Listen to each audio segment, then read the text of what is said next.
All right. What is up, guys? How is everybody doing? Can you guys hear me? Please let me know down in chat if you can hear me as usual. The one time that I did not ask that, the sound wasn't working, and then I spoke for a minute or two without anyone being able to hear me. So hopefully you guys can hear me. Matthew, what is up, man? Welcome to the chat. Hello, how's everyone doing? I'm doing great, dude. Hope you're doing well too. Awesome. Awesome. Glad you can hear. Yeah, so today we'll be talking about we're gonna be doing a buyer's guide here. I think this will be pretty interesting.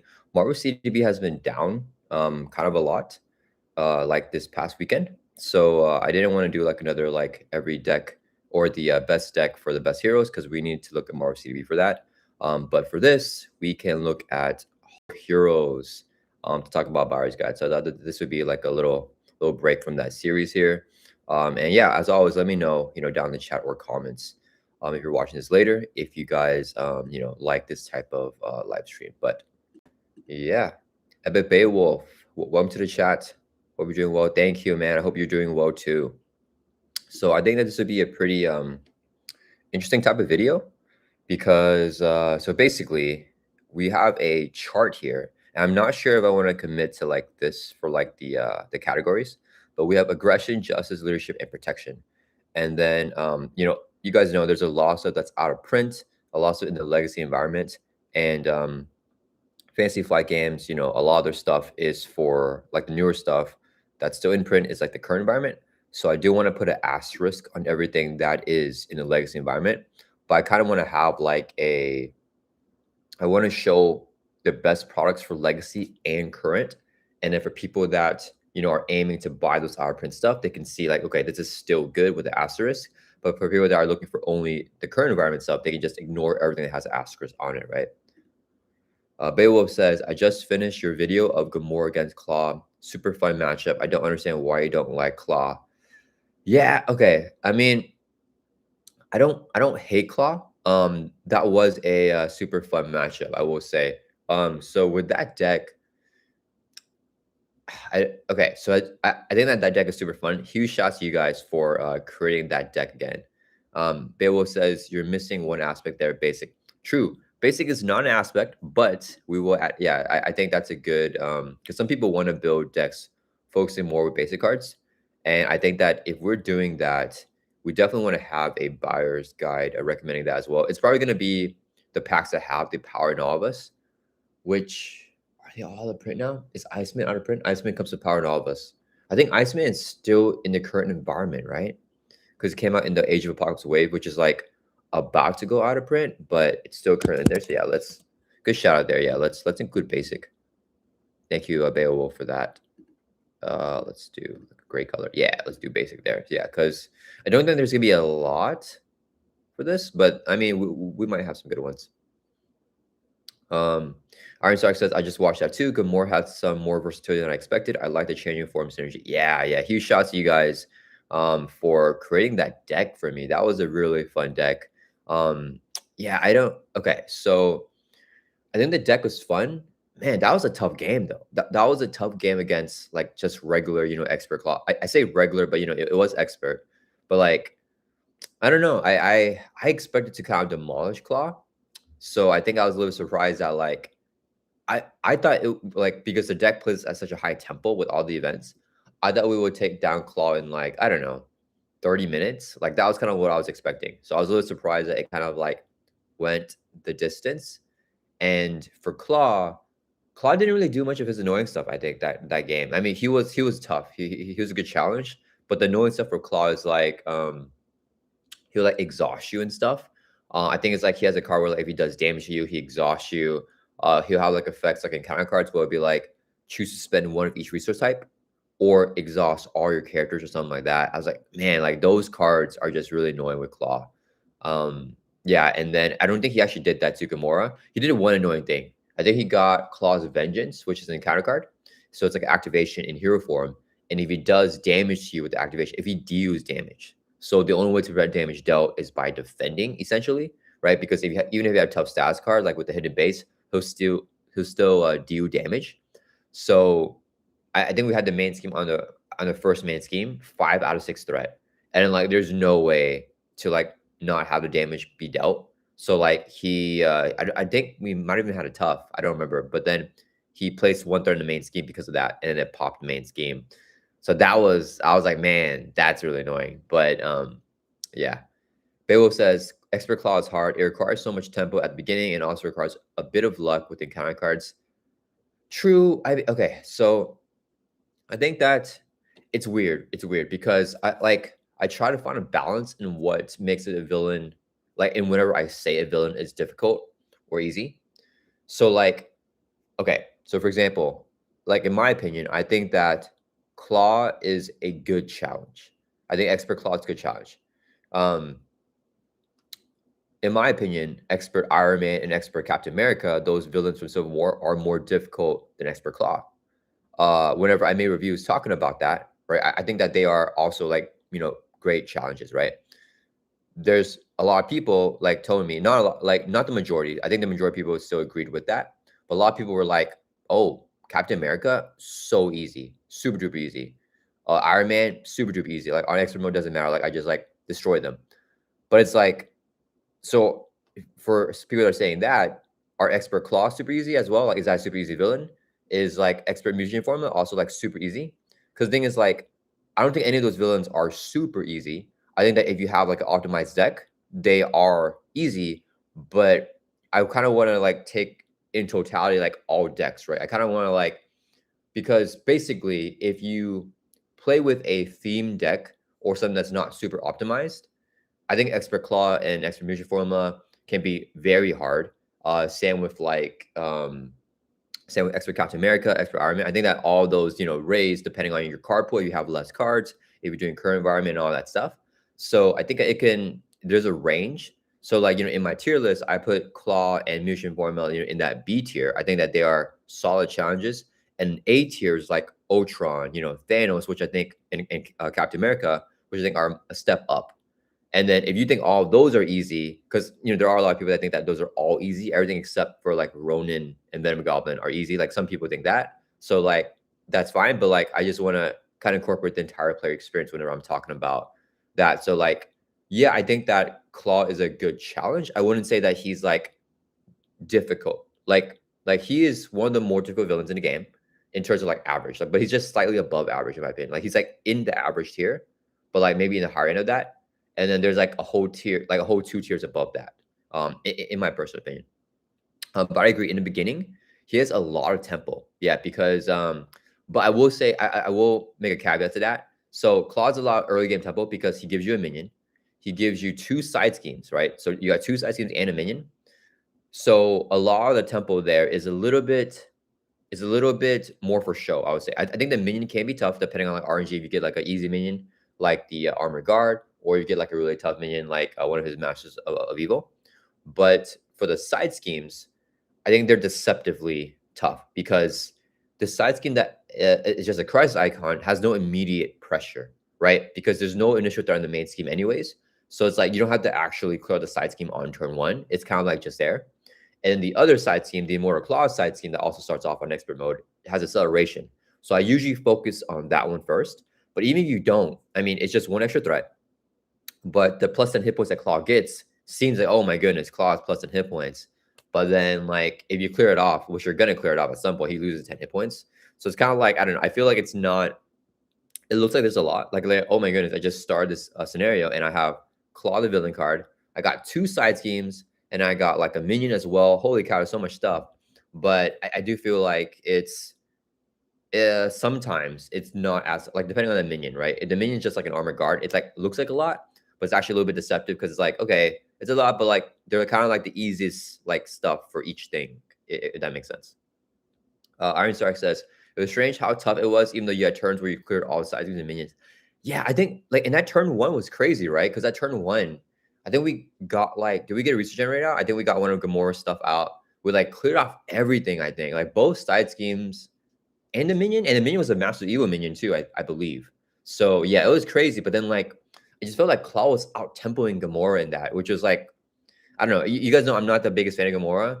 That was a fun game with her, but I think I just don't like the feeling of getting outpaced by the villain. And I felt like I was doing good. I just felt like the villain was like almost like outpacing me, especially with the under fire.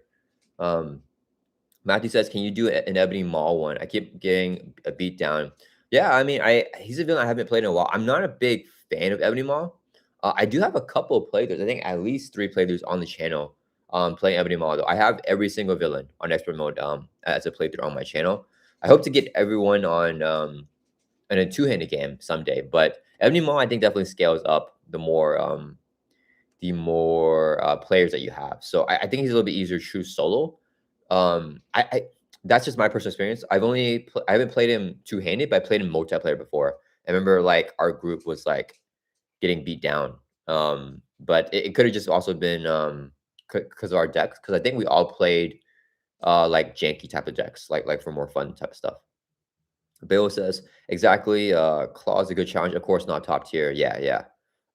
Bill says, my point of reference for villain difficulty is Thanos. He's perfectly balanced. Wink, wink. Yeah, yeah. I don't know if he's perfectly balanced. I think that he is a very well designed villain. I think that he kind of fits what Thanos should be. He is balanced in type of way, like he can scheme for a lot, he can attack for a lot. He has like 2 main schemes with a lot of threat threshold, and then he's stalwart, so you can't just like suddenly confuse like him.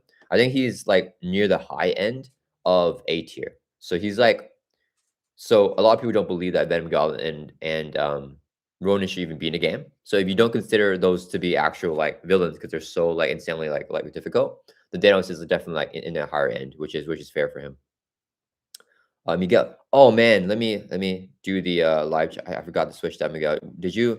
You did comment as Chico Rex. I'm so sorry, dude. I forgot. Man, I did it last live. I feel like every live stream that I forget to do it, you would comment. Okay, I fixed the live chat thing. I just said it because I always forget to do this. So basically, I remember it auto sets the top chat, and for some reason, some users when they type, their chat doesn't appear. So I just set it down to live chat. So I'm sorry, Miguel, for that. So let me read your Chicorexia comments too.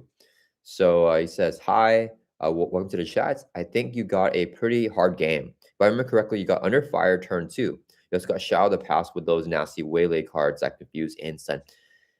Yeah, yeah. I mean, I think yeah. The Shadow of the Past.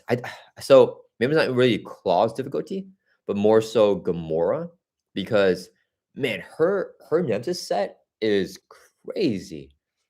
Nebula, Nebula is a tough Nemesis minion, and I mean, should we look at those cards while I'm talking about? Okay, let me put it up here. Let's see. So, guys, I'm like, I'll expand the screen. Okay, so let's take a look at Gamora's cards. Dude, I don't know when's the last time I faced the Nemesis minion for Gamora, but that thing, man, okay, so she's 5 hit points, 1 scheme to attack, like that's okay-ish. With the Retaliate 2, that's crazy. The Retaliate 2 is nasty, especially for Gamora who like has like a lot of ping damage. And then Waylay. One review, stun and confuse Gamora. If you're already stunned or confused, the card gains surge. So if you're stunned, you get unconfused on top of that, and it'll surge. What the heck, dude? And it's just really bad for Gamora specifically, which I guess is fair to have the Nemesis counter Gamora. But like, this is just bad because you want to attack and Thor a lot, right? Like Gamora is all about her attack and Thor events, not just events, but attack and Thor events. So it's like, yeah. And in this card, 4 threat is a lot of threat in true solo, right? Because 3 is what the average is, and then only Gamora, the player, can remove threat. And then this is like immediate pressure because like if you don't throw this out, you get a hazard icon during the villain phase. So like that's like a top priority. Like it's crazy. Yeah, I agree. That was a tough game. Maybe because of Shadow Pass from Under Fire. I think I don't remember if it was from Under Fire, but both coming out was tough. Bill says, for me, Ronan shouldn't be. I think you mean like shouldn't be a villain in the game. That's totally fair. I've heard that before. Them Goblin's hard, but you can counter it. With Ronan, you need 100%. You 100% need some luck to beat him, even using power heroes. I don't think you 100% need luck to defeat Ronan. I think that there are a few heroes with a few decks that I think can beat Ronan like through fanaticism, through all of his nasty stuff, actually. But I would say for most heroes, you definitely at least some amount of luck. But I think a lot of the top heroes can do it consistently. But yeah, I know a lot of people. I've actually heard vice versa. Like some people say that actually Venom Goblin is the more difficult one. But I agree that Ronan is more difficult, although Venom Goblin is more difficult in multiplayer. I actually have a Ronin game that I just played this weekend when my wife was working. I'm super excited. But I'll probably post it tomorrow. I need to do thumbnail and all that stuff. But it was a members poll game, and we played Hercules and Thor in a two-handed game against expert Ronin, and we got fanaticisms just like out over and over and over again. So it was crazy. Like we had so many fanaticism hits from Ronan, but guys, Hercules with Thor support. So we had the team up card, and then just Hercules just going crazy. That that was a super fun game. So yeah, stay tuned for that game. I'll probably post it tomorrow if I could get the thumbnail out and everything. Uh, let's see. Tato Board Games. Welcome to the chat. Can you recommend the best aspect for Nick Fury? I really struggle to play that hero. Nick Fury. I would say Justice. I think Justice is a good way to play him.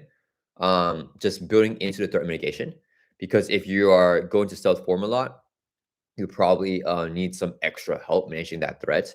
Because the villain will keep on scheming on you. So you probably want to confuse him and stuff like that.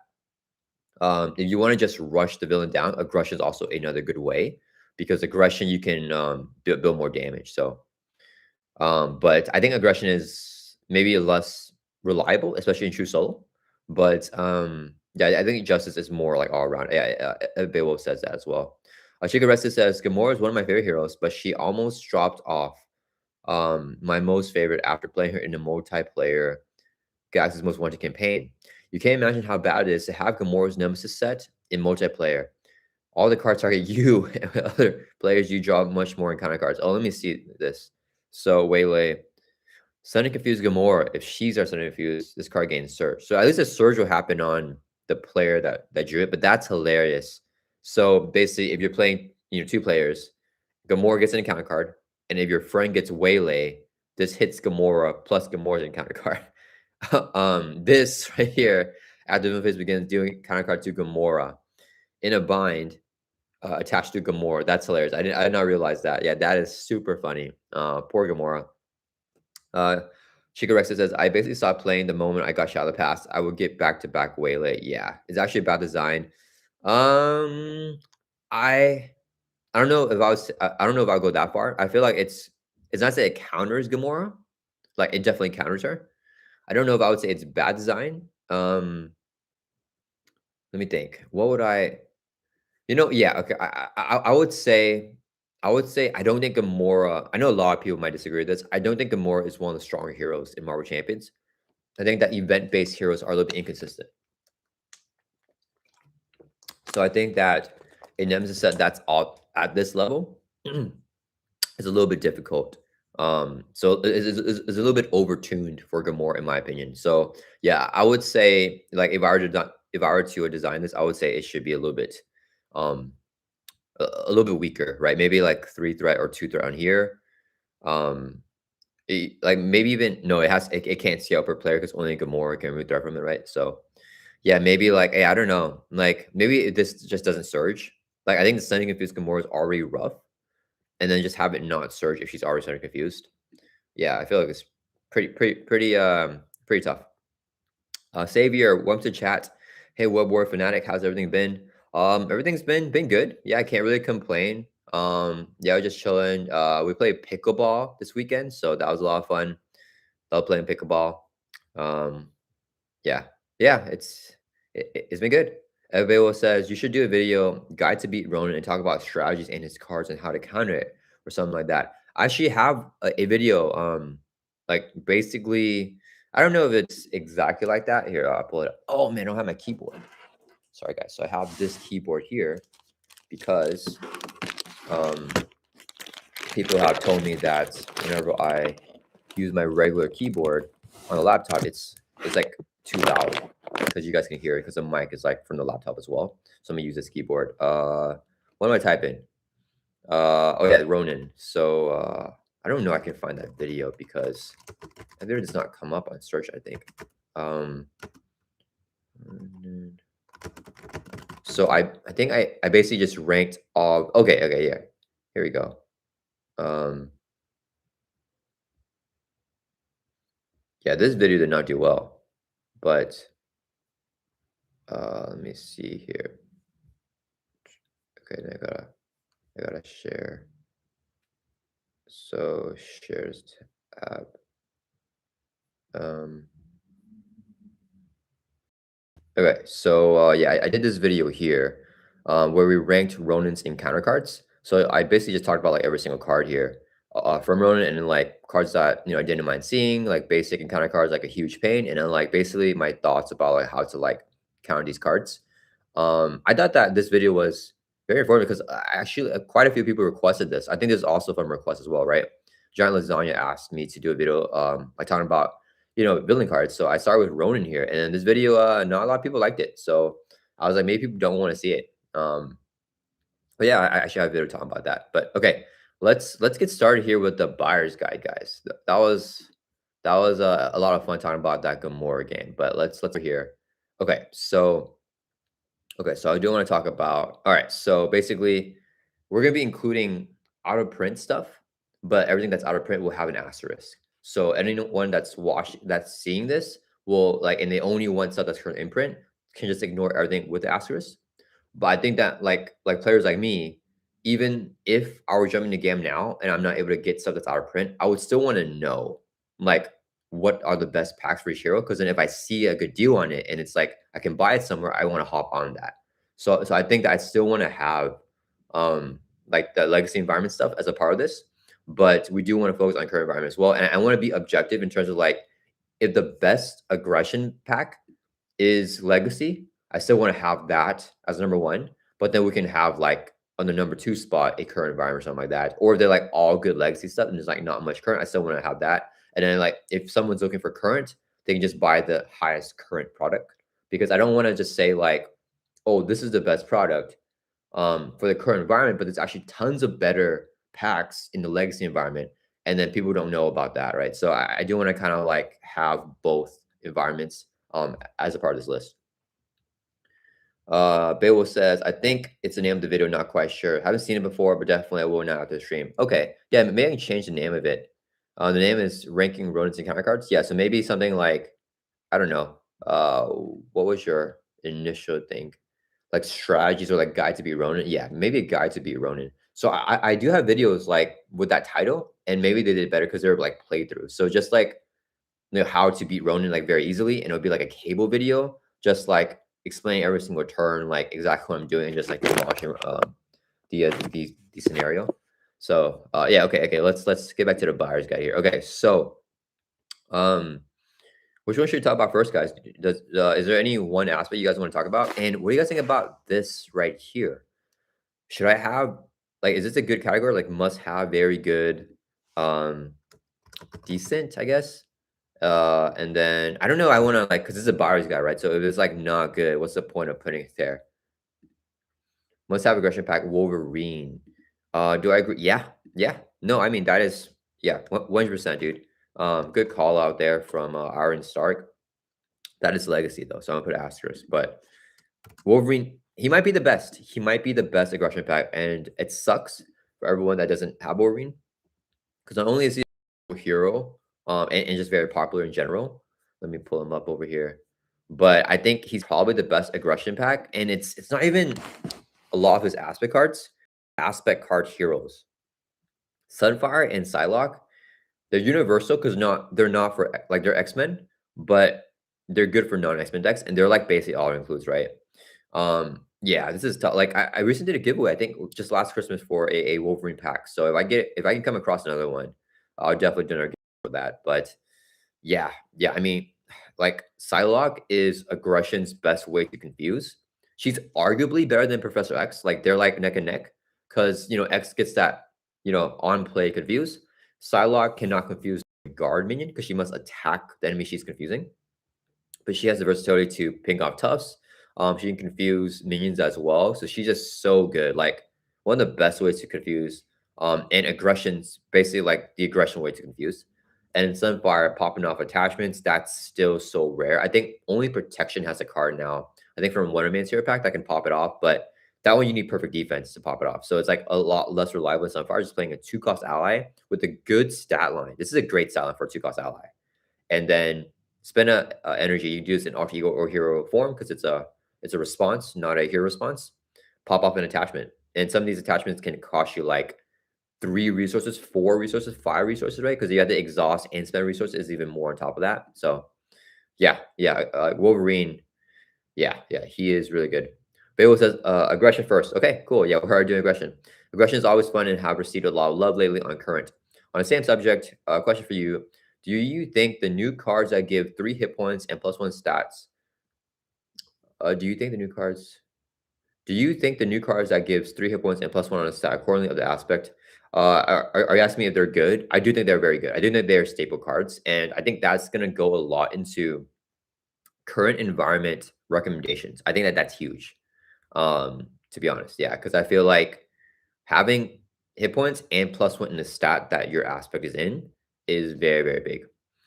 Mike went to the chat. Nova is a pretty good aggression pack too with home technique and fluid motion. Ooh, okay, let's take a look at Nova. Let's take a look at Nova. I don't know if I would recommend Nova, personally. So okay, let's take a look at some of his cards. So the aggression cards here. Okay, Locust. I think she's not that good because she's only locked to champion, so not a lot of people can use that. This is a replay set. Pitchback is for Ariel. Yeah, it's a decent card, but it's for Ariel. No quarter. Yeah, the physical requirement, but then you can potentially get. I mean, you're milling your deck, and you can potentially get aggression cards. So I would say the best card of his events is probably the 1x1. I think it's a card that has seen the most use from like the events. So deal 2 damage to enemy, if the attack defeats enemy, deal 2 damage to enemy. I think this is not bad. Fluid motion. So this is what you're talking about: fluid motion and hone technique. So hone technique, I think is it can be broken. It can be broken at higher player counts, and there's so many decks with this build. I wouldn't say this might be a hot take. This may just be my personal opinion. I wouldn't say that hone technique is a card that I would miss if I never had it. Just for me personally, I think that you can do some really fun, wonky stuff with it. And you can do like a lot of powerful damage, especially with Dive Bomb that comes in Star Lord's pack. I think Moon Girl is must have, but we're talking about the aggression cards for now. But I think the damage is much more useful in multiplayer whenever you're focusing with and like in our group, I think for like maybe like a 3-month span, always one player play with the whole technique deck. So like maybe that shows how popular it is. But I don't think it's necessary for the card pool. I don't think it really. I don't think. I don't know if in true solo at least if it's necessary to ever include home technique in true solo. I think when you include it, you just kind of want more damage and more fun. And I think in multiplayer, it could definitely tip the scale and help the players win more with the more damage because it's easier to get set up. But even multiplayer, you don't really need it. I don't think there's any. I don't know. I just don't know if it's as necessary. And then Fluid Motion is a card that I have a hate love type of thing with because after you play an attack event, exhaust this card, your hero gets +1 attack until the end of phase, max 1 per attack event. I didn't know it was a max 1 per attack event when I first used it. So like it just sucks. Like for me to only be able to use max 1 per attack event. So if I get them all out, I need to play 3 attack events to get like the full value out of this. And unless I'm going for the final push, I'm probably not like because with this card, you want like if you have multiple copies, you want to play multiple attack events per turn, but then you want to also ready up a lot. So I feel like you're splitting hairs because your deck most decks either focus on attack events or focus on readies for attacks. So if you're trying to do both with fluid motion, which I feel like is a little bit I don't know. Beerly, good morning. Welcome to the chat. Bayo says, I think Iceman is amazing pack. Oh yeah. Iceman has some good stuff too. I don't know. He might be a better basic one, but we can take a look at his stuff too. Iron Strike says aggression, current environment, Winter Soldier, firepower, spoiling for fight. Yeah, I think Winter Soldier might be another one that I add here. I think I agree with Winter Soldier. Shigarexis agrees with Winter Soldier.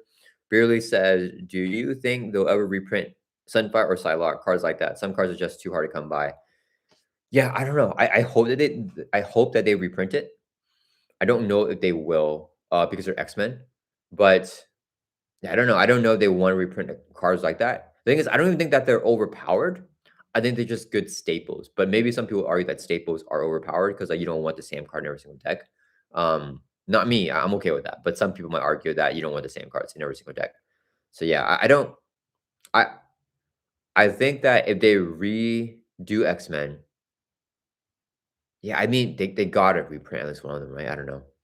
Bayo says, I think Winter Soldier only provides firepower. If you consider this for only current environment, there's no weapons used in that current. Uh, there's no weapons to use in the current. Um, are there really no weapons? Yeah, I guess maybe there aren't any weapons, huh? So maybe, yeah, because are we including him as like legacy? Like, yeah, it's weird. Yeah. So okay, let's take a look at Winter Soldier. Let's take a look at Winter Soldier here. Um, Oh, we have Iceman. So I do want to take a look at Iceman too, but let's look at Winter Soldier first because let's see if we should put him in here. So okay, Winter Soldier. I say before this video, I think Winter Soldier is really, really good. But let's see if we should. Okay, so I think that I mean, this is really only good for Shield, right? So this is a kind of like trade locked. This guy requires you to include a Shield sidearm, which is not that good unless you're playing Shield, because then it can only go on him. Firepower is, but you need weapons, like what Bay was saying. Spoiling for a fight, I think, gives you a great option for ready in aggression. And minions. So aggression loves minions anyways. So I think this is maybe the best universal card. Um, aggressive stance when you engage a minion, search your deck for attack event at your hand. I don't think this is that great. Bambino only for shield characters. Yeah. Man the wall, you need soldier characters, which is even less than shield characters. And it's only for shield. Yeah, you know what? On more of a look here. I mean, super soldiers. That's only Winter Soldier. Yeah, I don't know. Shoot deputies only like for shield too. So okay. So really this is the only universal card. Firepower is universal, but are there really no weapons in the current environment? Yeah, that's Chico Rexa says they could have just have another good aggression ally that confuses like a new Daredevil ally. Yeah, yeah. Daredevil would be a great confused ally in aggression. That would be really cool. Maybe we see that. That might be a good prediction actually for a future ally in the upcoming wave. Let's take a look here. Okay, so current environment. Do we have no weapons other than like um identity specific weapons? Okay, so we got like the cards here. I don't think there's any weapons in here. Yeah, and then we got Bishop and Magic have some weapons, but it's like for their identity cards. Iceman, does Iceman come with any weapons here? Iceman's got some actually no, this is trade lock to X-Men, and this is you need upgrades. So Iceman's got a lot of upgrade stuff, right? When you attack and defeat an attached minion, a huge extra hero. I mean this can apply for anything with the minion build. Um take that. It's really better for Iceman because he has a frostbite. Yeah. Look for trouble. It's a reprint. It's not the best reprint. Keep the Pressure is very good though. But yeah, Iceman doesn't really have a lot of aggressive stuff here. He's more so like I think the basic stuff, the basic package with Iceman is a lot better. Yeah, there's no weapons there. Yeah, I think there's like he has a cutlass, but there's not a lot of actual weapons in basic or aggression that firepower can hit, right? It's more so Yarm, which has not been reprinted. So if you don't have Yarm because that's in the legacy environment, then it's not really doing anything. Yeah, let me see here. Here, does Tiger have any weapons? We might have to just go with Civil War, like Tiger's Precon might be the best aggression. Like, yeah, I think I think Tigra might be the best. Yeah, yeah, Tiger guys. Tigra is probably. I think I would say Tiger. Um, let me see. They just have an aggression. Okay, Saber says I don't think most staples are OP. Yeah. Okay. Yeah. Some staples are only staples for certain deck types, but some staples are OP, like Nick Fury. Yeah, yeah, I agree that Nick Fury is definitely overpowered. Wolverine is definitely the best for aggression staples. Best for aggression. Yeah, yeah, yeah. For the pack. Yeah, yeah, yeah. I think Tigra might be the best. Her or Winter Soldier, but I think my vote will go for Tigra for the best aggression. Like if you want to build your aggression card pool, um, I think this is like better than most legacy stuff because you get aggressive conditioning, which is one of the few ways to increase your attack. So with this and combat training from the core set, you can build your attack +2, which helps like so many other like aggression builds and heroes. You get +3 hit points with this as well. So this card is like probably the biggest card. And Two Gun Kid is universal. He helps you like clear minions as well.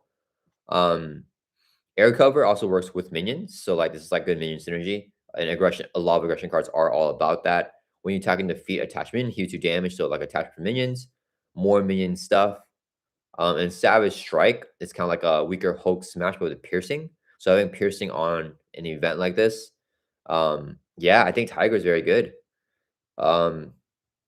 Mike, let's see. Beowulf says for current I grade Tiger. Okay. Mike says maybe Hulk for dropkick and martial prowess. That's a good one.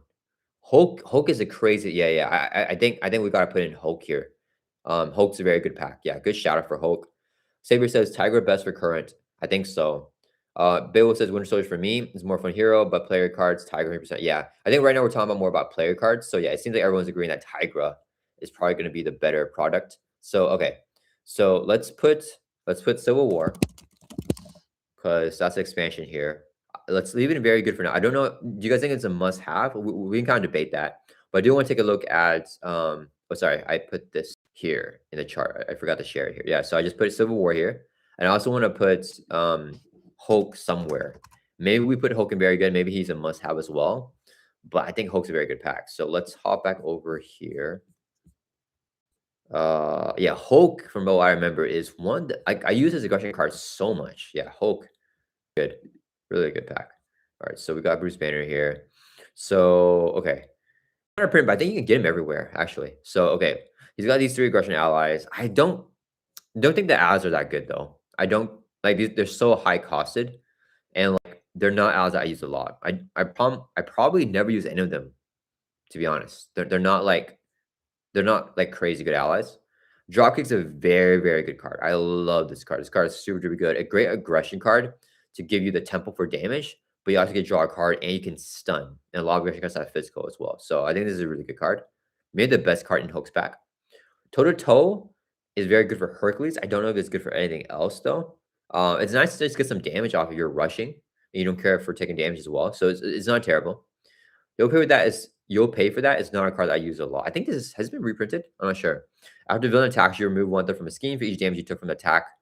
I don't want to take attacks though. This is better for Hulk, so I don't think this card is that good. But martial prowess is very good for physical resources for attack events. So yeah, I think Hulk is a good pack actually. I think Hulk is the only pack. Yeah, Hulk is the only pack that has dropkick. Beowulf says Valkyrie for legacy. Ooh, yeah, we got to. Oh, Valkyrie. Valkyrie's a very good pack. Valkyrie's a good pack. Okay, we're gonna have Hulk somewhere, and let's take a look at Valkyrie. Valkyrie, I think, might be better than Hulk because the thing with dropkick, I think dropkick is one of the best aggression events. Unfortunately, I think that even though it's one of the best aggression events, it doesn't work as well against steady and stalwart. For stalwart, it doesn't work at all. But Valkyrie, I think, has really good. Like this package right here is freaking amazing. Like this package is so good. The allies, right? And they're universal. They're all Asgard, like Asgard allies, but they're all universal, right?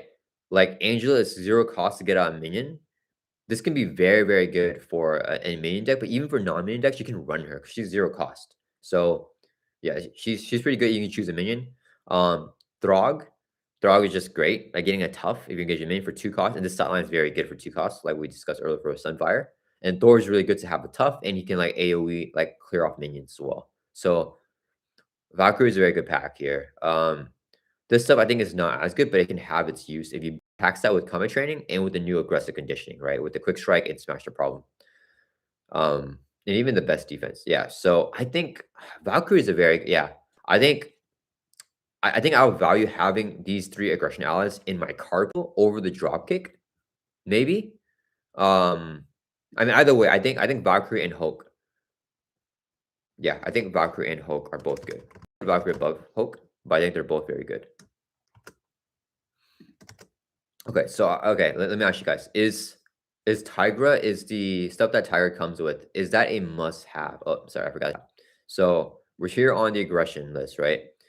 So Civil War and Tigra, is that a must-have for aggression? Is that on a level Wolverine, or is it just very good? Or if it's just decent, I put it in decent. So I'm gonna do a poll here. You guys let me know. How useful is Tigra's precon deck for aggression? Let's say Tigra's cards for aggression. So let's say must have, very good, and decent. And we'll see where you guys are going with this. Yeah, I think I'm leaning towards very good. I don't think it's on the level of Wolverine. I think Wolverine's kind of just by himself, like number one. And then I think I'm gonna put Winter Soldier here for decent. But I do want to ask you guys if you guys agree with that, or we should just take him out. No, I think we should have someone in decent. But I'll ask you guys because some people said, let me fix this box, make this a little better. How do we? Is there a way to make this better? Okay, this is not. Okay, let's see. What are you guys saying here with chat? Beowulf says Rocket for Legacy 2 aggression. Yeah, Rocket. Let's take a look at Rocket. I don't remember his stuff that much. Mike says with everything that's out of print, I'd say she's probably a must-have for new players. That's true. The thing is, like, do we want to say that? Do we want to? I think for this list, I want to keep like a tier bracket, right? Like, I don't want people to think that Civil War is on the same level of Wolverine if if it's not, right? But if you are a current environment player and you look at this list, you'll see right here, oh, wait a minute, this is all out of print except Civil War. So since it's the highest one that's out of print, although it's very good, it's not a must have, it's still like the best one for me. You know what I mean? So I feel like that'd be more useful for new players, because I don't want new players to like have the option for Wolverine or Civil War and then see them both here, in the must have, like this.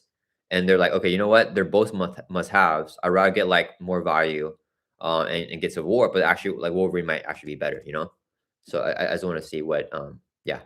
Yeah, you said that makes sense. Yeah.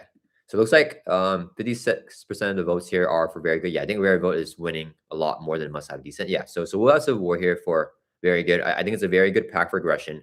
I don't think anything equals Wolverine though. And then let's take a look at Rocket here because Bear will just shout out Rocket Raccoon from Galaxy's Most Wanted. So that's Legacy.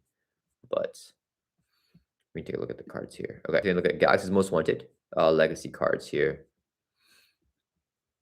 So Rocket has aggression pack. He does have weapons, right? Okay, he's got good universal ally. Into the Fray is a card that our group uses a lot. I'm not the biggest fan of the card though. Like dealing excess damage to min to remove threat. Yeah, I mean it's not terrible. 3 for 6 damage, but only to a minion. But then you get some threat removal potentially. But you have to overkill the minion. So yeah, I don't know. Looking for trouble, like I was saying before, it's not my favorite card. This is in the core set, but this is a good card. I think the hand cannons are hand cannons might be the best aggression card that Rocket comes with. Maybe Bug is the best one, but hand cannons are also like pretty decent. Follow through when your heroes attack, deals damage, any amount of excess damage, increase it by 1. So this can help you remove more threat with Into the Fray. Yeah, this is not terrible. This is not terrible. I think I put it in decent. I think Galaxy Most Wanted here for the I think hand cannons are very good and Bug is very good. But other than that, I don't think that other stuff is that much of a staple. But I think it's a decent pack. Let's put Galaxy's Most Wanted in. Okay. All right. So yeah, it looks like very good one out of the poll. Yeah. So we're gonna have Civil War here and very good. So yeah, okay. I think we're done with aggression. I think that's not bad. I think it looks solid here. We have a decent amount of packs. We got Civil War and Winter Soldier as the current environment ones, and everything else is legacy, unfortunately. But I think even with just Civil War and Winter Soldier in the core set, you have a decent amount of aggression cards. So I think that's not terrible. Especially with aggressive conditioning. Yeah, and Savage Strike is very good too. So yeah, okay. Let's go over to Justice, guys. What do you guys think are some good Justice packs? Oh, forgot to share a tab. Dang it, I hate that. Okay, so share the tab here. So we're talking about like the aggression list. I think we're done with the aggression list here. Let me delete these rows because we don't need so many rows, right? Just to make this look a little bit neater. How do I expand the box sideways? Because it's like, let's see. Okay, let me do this. Is that? Oh, no, it doesn't work. I want to make this wider, but I don't know how to do it. I'm not good at formatting. That's fine. Okay. I guess we'll just keep it here. Okay, so let's go over to Justice now. Okay, what are some good packs for Justice, guys? Can we get something that's current environment is a must-have? Mike says, I really like Black Widow for Justice cards. Oh, yeah, Black Widow. I think that's a good shout out. Let's take a look at her. So we got Black Widow. She's also Legacy, but you can still get her. I think she's still in print. Or not in print, but I think she's still in stock a lot of places because people just didn't buy a lot of her. Oh, yeah, dude. Coulson, Quake. You got the Spycraft combo. You got Counterintelligence. This will be reprinted, I believe, but it's still just a very good card. We didn't need the reprints here from the core set, though. This is all in the core sets. Surveillance Team and Interrogation Room. But Self-Strike is also good, too. Yeah. And she has Queen Care, but that's not Justice. But yeah, this is a very good pack. Yeah. Let's hop. Is she a must-have? Let's put her in a must-have for now. But I'm not sure if we want to keep her there. She's very, very good though for Justice. She is Legacy, but I think that a lot of people will be able to find her if they see this list and you're a new player. I think that Black Widow is not difficult to find. Bill says Scarlet Witch. Ooh, okay. Let's take a look at Scarlet Witch. I don't know if I agree with Scarlet Witch though. I don't know if I think she's the best. So let's look at Scarlet Witch's pack here. Okay, so okay.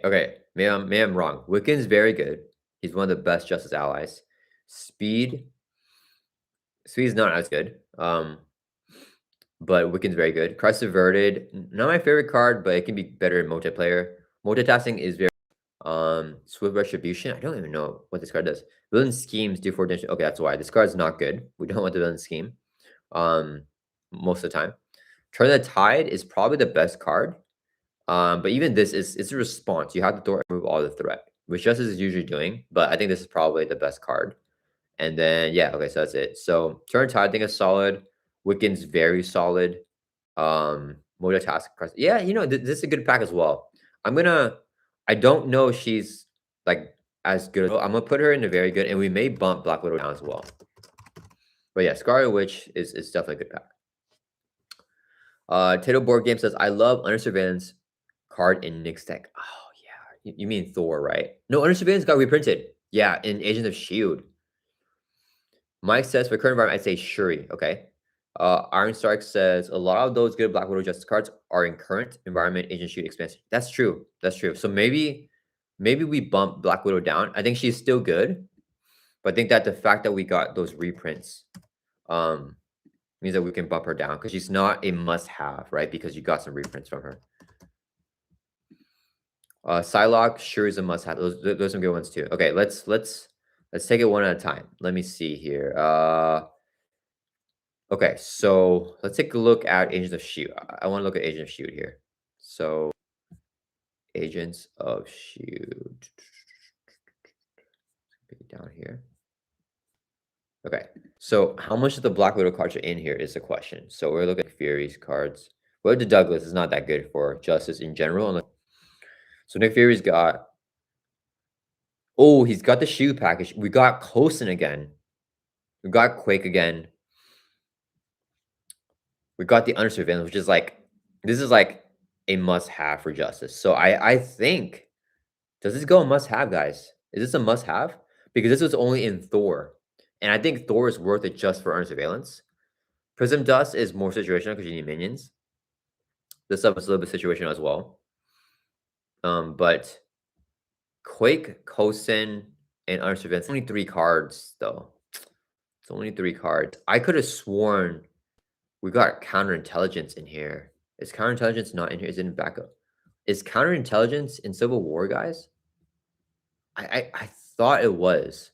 If it is, I think this is a must-have. But if it's not, maybe not. Let me see. Let me look up here on Marvel CDB. No, it's only. Oh, let me share. Sorry, it's only in Black Widow. Yeah, it's only in Black Widow. So I don't know. What do you guys think about Agent of Shield? Is it a must-have? Let's pin down Agents of Shield first. Agents of Shield for Justice cards. Must have. very good. I think it's either must have, very good. So I'll start the poll here and see what you guys say on that. Okay, and then let's look at some other ones. Shuri fixes the heroes with a lot of attack and low authority. Yeah, let's take a look at Shuri here. So, okay, so while you guys are voting on that, we'll take a look at Shuri. Manifold is very good with player side teams. Infiltration is very good. Going undercover is good. I like to show empathy too. She comes with the side skins for Manifold. So you get you have Manifold and the side skins that work with them. You got the Raft. You got Sting Operation. Yeah, I don't know. Invisibility gear. She has Sonic Rifles, right? Where are the Sonic Rifles? What the heck? Am I tripping? Doesn't Shuri come with Sonic Rifles? Are we not? Is Hog Heroes not have all the cards right now? What's going on? I could have sworn Shuri has a Sonic Rifle reprint.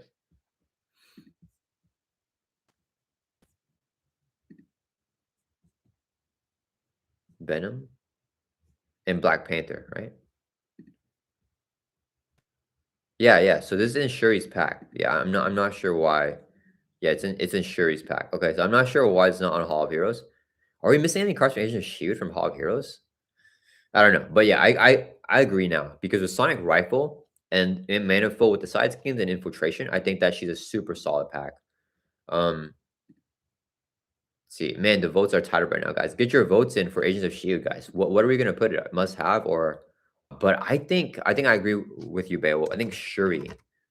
Let's say Black Panther here, so people when they're looking at packs, because it's always announced as Black Panther, but Shuri in parentheses. I think that she is.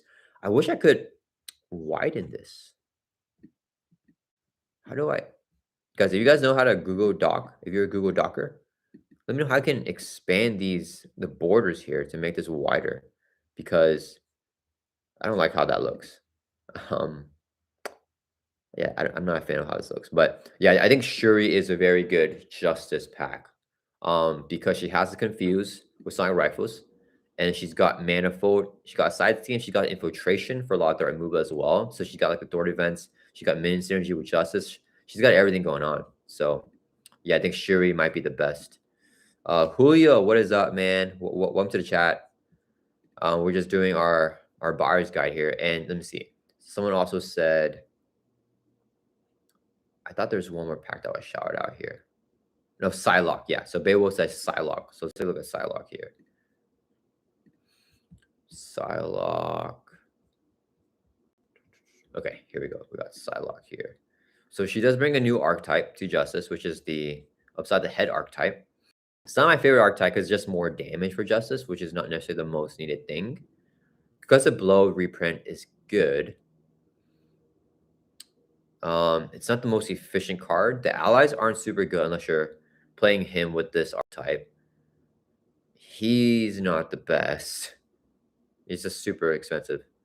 Float like a butterfly is an interesting thing. I think Alex not bad. I think that she is. I think she's decent.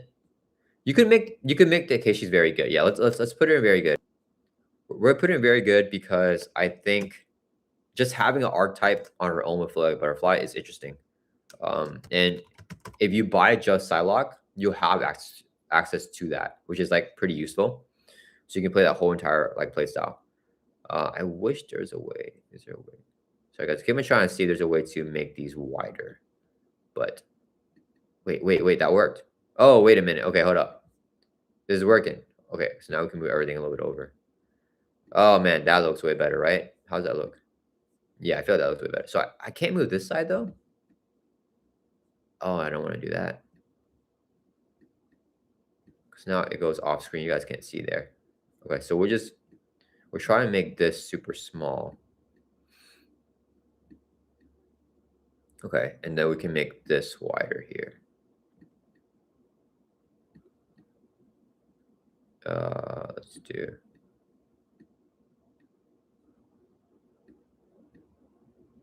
like that. Okay. How's that looking? I feel like that's better, right?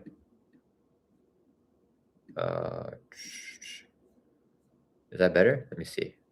Oh, basic's kind of like off screen.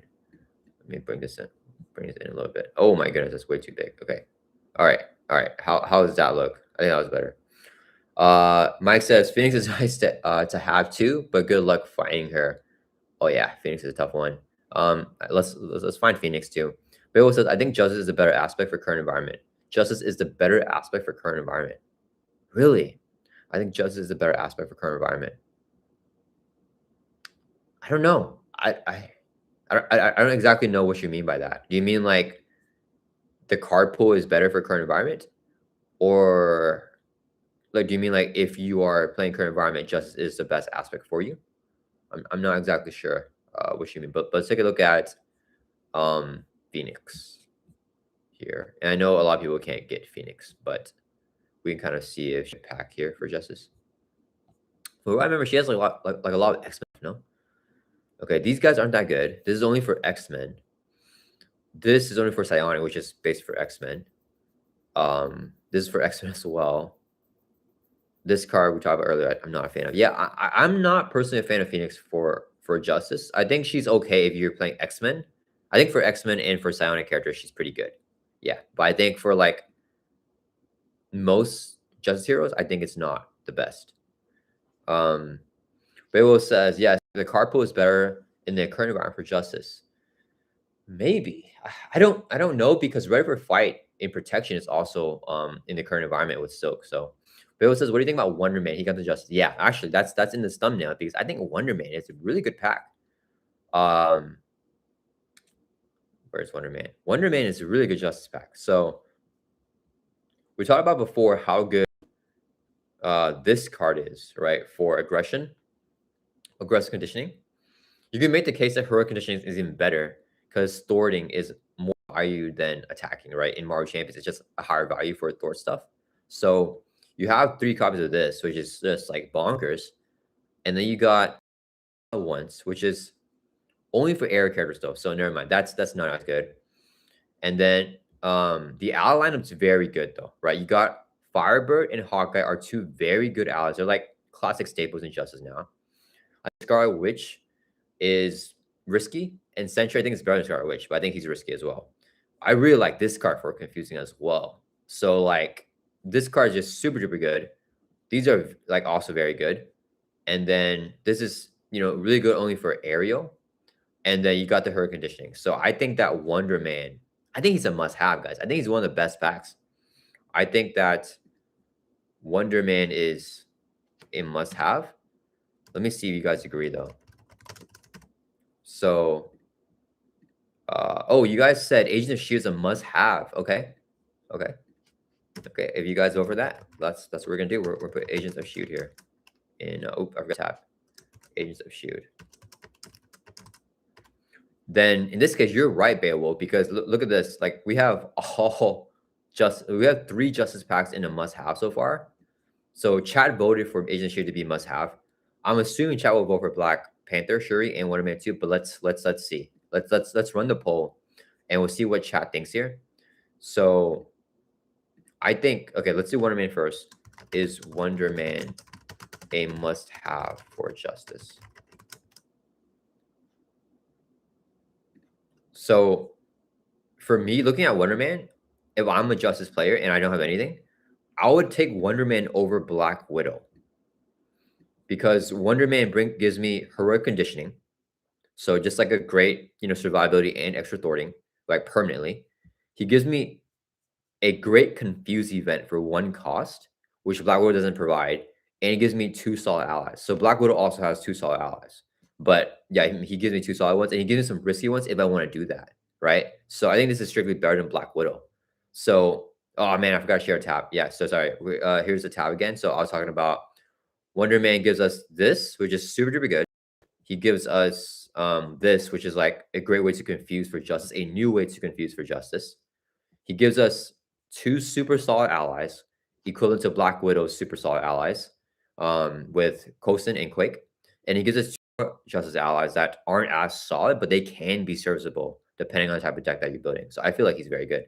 So we have 100% of the votes here voting for Wonder Man to be a must-have. So yeah, I think he's a must-have. And now let me see what you guys think about Shuri.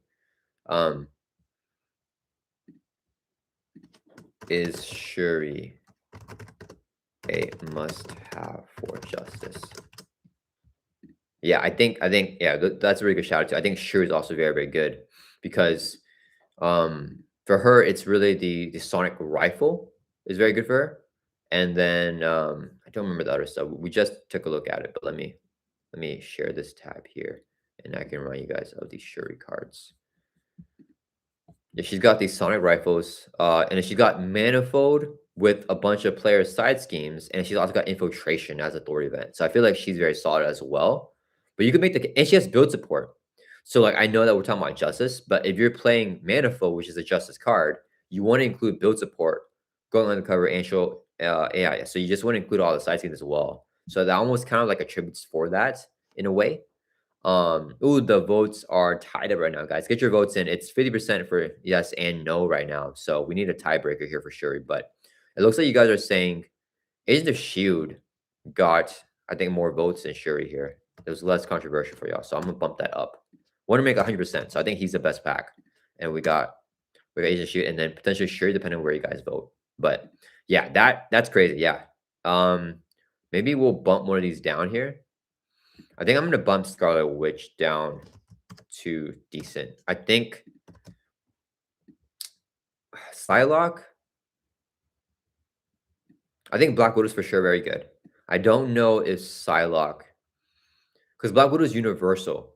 Psylocke is if you want to lean into the confused stuff, right? You have no choice but to lean into that. Wonder Man, you can lean into the confused, but you can also just play like a Star Wars villain and not include Battlefield Benevolence and still have all the other amazing justice stuff, right?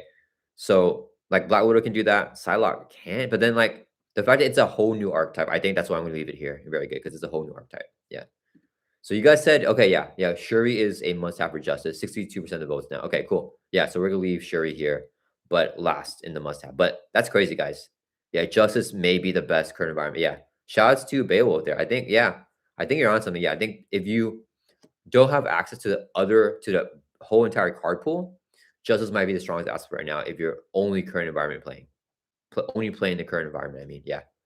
That's a little bit interesting. I don't think I would have thought that before this video. Mike says Shuri is good for all the minion slayers to Thor. Yeah, true. She's got a lot of minion slaying stuff. So yeah, good point with that. All right, we're it for justice here. Let's move on to leadership, you guys. All right, so what's some good leadership packs? Okay, let's take a look at Hercules. I don't think he's I don't think he's that good though. I think okay, so Hercules is leadership. Now the allies here are super expensive. Call for backup. This is a good case. I think call for backup is a really good case. Avenge Me is so good, guys. This might be one of the best cards in his pack, but it's only for identities that have the Avenger trait. So like, I don't know this is that good.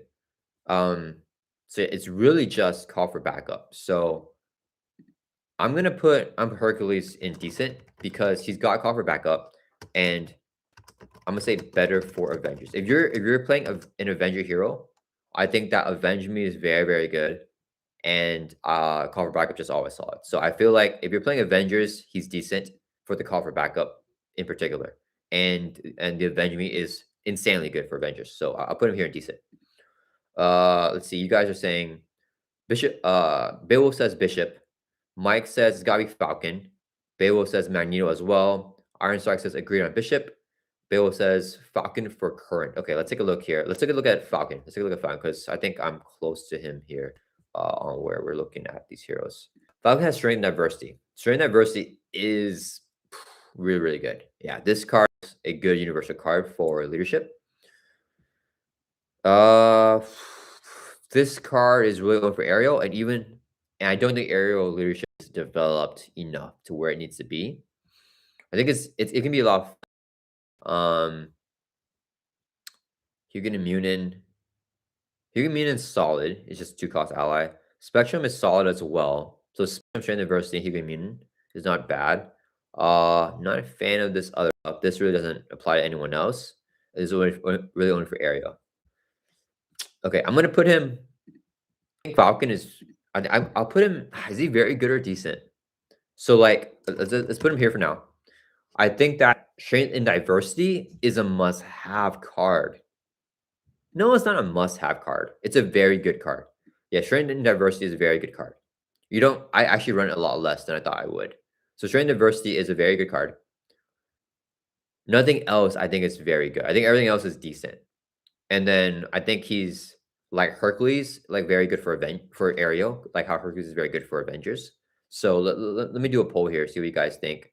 So do you guys think that Falcon is very good or decent? I don't think it's a must-have, so I'm not gonna have that in the poll. But yeah, I think you definitely make a case for him to be very good. How good are Falcons leadership cards?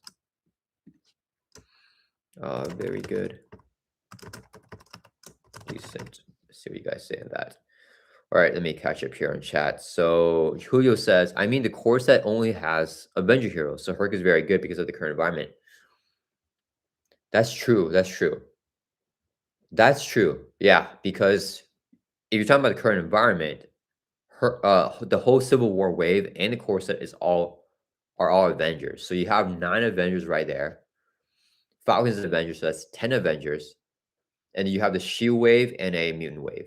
So half of the heroes in the game are Avengers. I don't know. I don't know. I don't know that's enough though to bump it up for me. I would do a poll though. Yeah. So after we do this poll for Falcon, we will do a poll here for Hercules. If you guys think Hercules belongs and very good. Thing is call for backup very good or a must-have? I think even if call for backup is a must-have, that's really the only universal card in Hercules. And Avenge Me can be very, very. I mean, Avenge Me is very good to a must-have for Avengers, but only for Avengers. So I think just because it's only for Avengers, I do want to drop it to very good instead of a must-have because I kind of want more universal stuff, especially for a buyer's guide for like new players that don't have anything. I feel it's important to look at universal cards because like if a new player doesn't like Avengers and they're like really focused on like they hear that like their favorite hero like Magneto or something, then maybe they don't really care about that, right? I know you guys mentioned Magneto, so I do want to take a look at Magneto here too.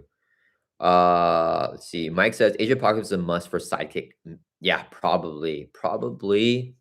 Sidekick is a very good archetype. I almost want to put it.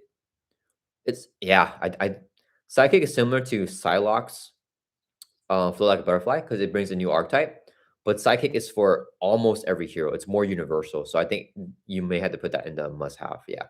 Okay, so you guys got a lot. 83% of you guys voted for Falcons cards to be in decent instead of very good. 17% of the vote is very good. So let's put him in decent here. I put him. I feel like he should be above Hercules though, because I think like Strength Adversity is just.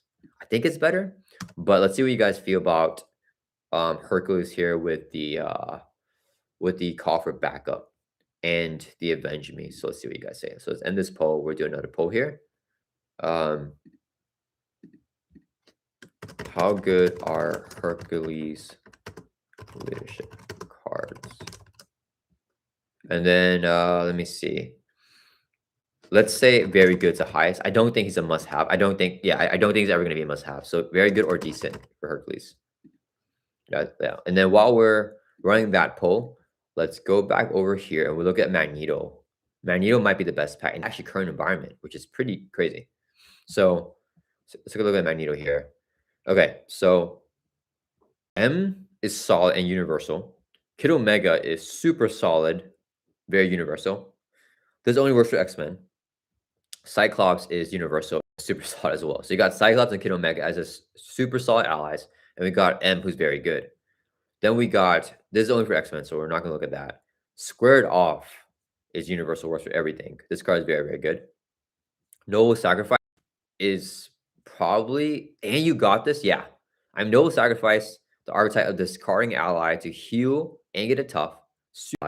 You got this, buffs up your hero by discarding ally as well. So like this discarding your ally archetype to get it ready here in leadership. Magneto, I think he's the best pack. And face a pack, not necessarily for leadership though, but yeah, Magneto for sure have. And honestly, guys, this is my personal opinion. I think that Magneto, I think that he is the best leadership pack to date. Like better than any legacy environment pack for leadership. So I do want to talk about Captain America, see where you guys have him. Let's just put him must have for now. and obviously he's legacy and out of print. But I think Magneto is above Captain America. I think Magneto is like very clearly the best leadership pack we've ever gotten. Even if you're playing like I don't know, like random hero, let's say like Star Lord, right? I think the Magneto hero packs leadership cards are better for Star Lord than like any other pack. Um, other than maybe Star Lord himself because he has Blazer Glory for Guardians. But like like basically universal stuff. It's like what I'm saying. Uh, okay, let's take a look at the poll here first. So how good? Oh, it's tied up, guys. Get your votes in, guys. It's still tied up right now. 50% very good, 50% decent. Um, okay, let's see. Where are we? Bayo says maybe Spectrum. Oh, yeah. I'm gonna put her wherever you guys put Hercules, because Spectrum for Mad Titan Shadow is also Avenger stuff only. So yeah, I'm gonna put her wherever you guys put Hercules. If you guys think Hercules is very good, I'll put Spectrum there because that means that Avengers are like more valued. If you guys do not think Hercules is very good, then I'll put Spectrum, indecent as well. So Julio says, Corset, Civil War Wave, Falcon, Winter Soldier, and I believe Shuri 2 are all Avengers. Winter Soldier is actually just Shield. Shuri is also non-Avenger. Silk, Shuri is Wakandan. I think she's just Wakandan, right? Yeah, I think Shuri's just Wakandan, and I think Winter Soldier is only Shield though. Only Silk, Maria Hill, and Nick and AOA are not Avenger. Yeah, I did the count earlier, but we have currently in the current environment we have 10 Avengers, which is roughly half. Uh, yeah, roughly half. We have the 5 Corsa heroes. We got Falcon, and we have the 4 from Civil War. So we have 10 Avengers, and then for non-Avengers we got the Age of Apocalypse wave, so that's 6 heroes, and then we got Silk is 7. We got Shuri is 8. We got Winter Soldier is 9. So yeah, it looks like there's 9 non-Avengers. So just about half right now. Yeah. So currently the current environment is half Avengers. Charles says, "Hey, Web-Warrior Fanatic, I hope you create more great content." Thank you, man. Welcome to the chat. I'm glad you're able to join us, dude. I appreciate that. I'm glad that you think my content is awesome. Iron Strike says AOA, Suit Up, and Psychic are must-haves. Yeah. They're very good. Bayo says, honestly, with the stream, I'm surprised how much I know about hero packs. I have a problem way too invested in the game. Ha. Yeah, I mean, yeah. I don't know if it's a problem. I feel like that's good to Villain Theory has like insane knowledge. I don't think I'm like near Villain Theory's knowledge of the game, but I think that's cool to be able to know a lot about the cards, where they come from and stuff. Because that's not necessarily like even like a thing that helps with the game. It's more so like you just like the game, so you know stuff about that, right? Because like it doesn't help you to play the game to like know, oh, Under Surveillance came in Thor's pack and was reprinted in like the Age of the Shield, right? That's like not helpful to actually playing the game, like in game. But it's funny that Sesame's messing with something over there. But I feel like it's cool to be like, okay, Under Surveillance, I know exactly where that comes from. It comes from Thor and the Age of Shield, right?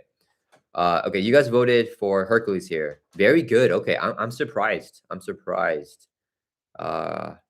surprised for that. So we're gonna bump Hercules up here to very good, and then I'll put Spectrum here. So we'll put Mad Titan Shadow here. Mad Titan Shadow because. So we'll say this. How do we? Okay, I don't know how to do. Let's see. So the thing is, both these. Okay, we need another code here because this is only very good for Avengers, both Hercules and Mad Titan Shadow. But because the current environment is majority Avengers, and there's Avengers all throughout, I think that's why you guys are saying this is very good, and I can agree with that as well. So, yeah, I don't know how to. How do we say this like only for Avengers? I don't know. Like, should I just put Avengers here? Yeah, we'll do like that. We'll just put Avengers here in parentheses. So they're very good for Avengers. We'll say that. Let's see. Who says you're right? Yeah. No, you're good. Mike says Ant-Man brings decent cards too. Yeah, Ant-Man's a good pack. Let's take a look at him too. Beowulf says, I come from Yu-Gi-Oh! And Magic, and what makes me kind of more champions is the deck building is the part I love the most about this game. Yeah, I played Yu-Gi-Oh! A lot, not a lot of Magic, but yeah, champions is super duper cool. Spectrum's allies are Avengers, but tend to be used in team agnostic decks. They're just good cards. Oh yeah, true. Very, very good point. Very good point. Yeah. We might have to take a look at Spectrum's cards more here. Beowulf says that's why I mentioned Spectrum. They can play outside of Avengers. Yeah, we might have to bump Spectrum up or the Mad Time Shadow box up. So let's hop over to Hall Heroes again, and then we gotta look at Agents of or Age of Apocalypse as well. But let's look at the Mad Time Shadow real quick. A lot of good leadership stuff, huh? So all these Avengers can be played out, and Kalu and White Tiger are like top tier allies. They're very good. Mighty Avengers only for Avengers, obviously. And the other stuff here is I don't think is as good. I know a lot of people like playing together. I'm not a fan of it because on turn 1, it's almost always worse than better because it's no resources by itself. You need allies to generate resources. If you have no allies, it does nothing. And you can't even spend as a resource, which is like one of the worst things to have a card that you cannot spend as a resource. So yeah, I think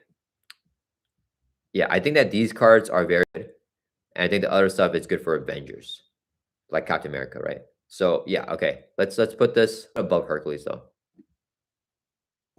I think if you have a chance to get this for leadership, I think it's better than Hercules. Okay. Okay, let's take a look at what are we looking at? I want to look at Age of Apocalypse here and Sidekick. So we're in Age of Apocalypse now, and we want to take a look at Bishop stuff. So these are both universal allies, so that's very good. Team training is super duper good. Each ally you control gets +1 hit point. That's a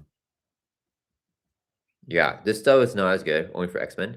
But Sidekick and Side by Side and Suit Up, right? Suit Up is probably my favorite of all of them because they're more universal.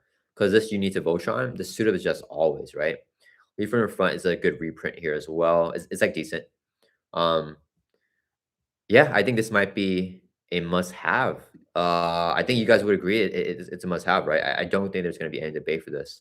So, okay, Age of Apocalypse going here in the must-have. Now here's a tough question. What's better, Age of Apocalypse or Magneto? I feel you guys would say Age of Apocalypse, right? What has the best leadership cards? Yeah, I think I might have been short side saying Magneto is the best because I think Age of Apocalypse might be better. What is the best leadership cards for? Wait, what is the best leadership cards? I don't need to say anything else. Okay, so let's say Magneto or Age of Apocalypse. I think Age of Apocalypse, right? I don't know. Magneto is kind of more universal, I feel like. But I think Age of Apocalypse has like a Suit Up, you do need to be an alter ego, right? Suit Up, you do need an alter ego. But there's so much stuff. Like you have the Suit Up, you have the Ally Tutor in alter ego. You have the whole Sidekick side by side combo.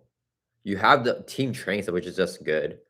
And you have solid, like these allies aren't amazing, but they are universal allies that work for everybody, right?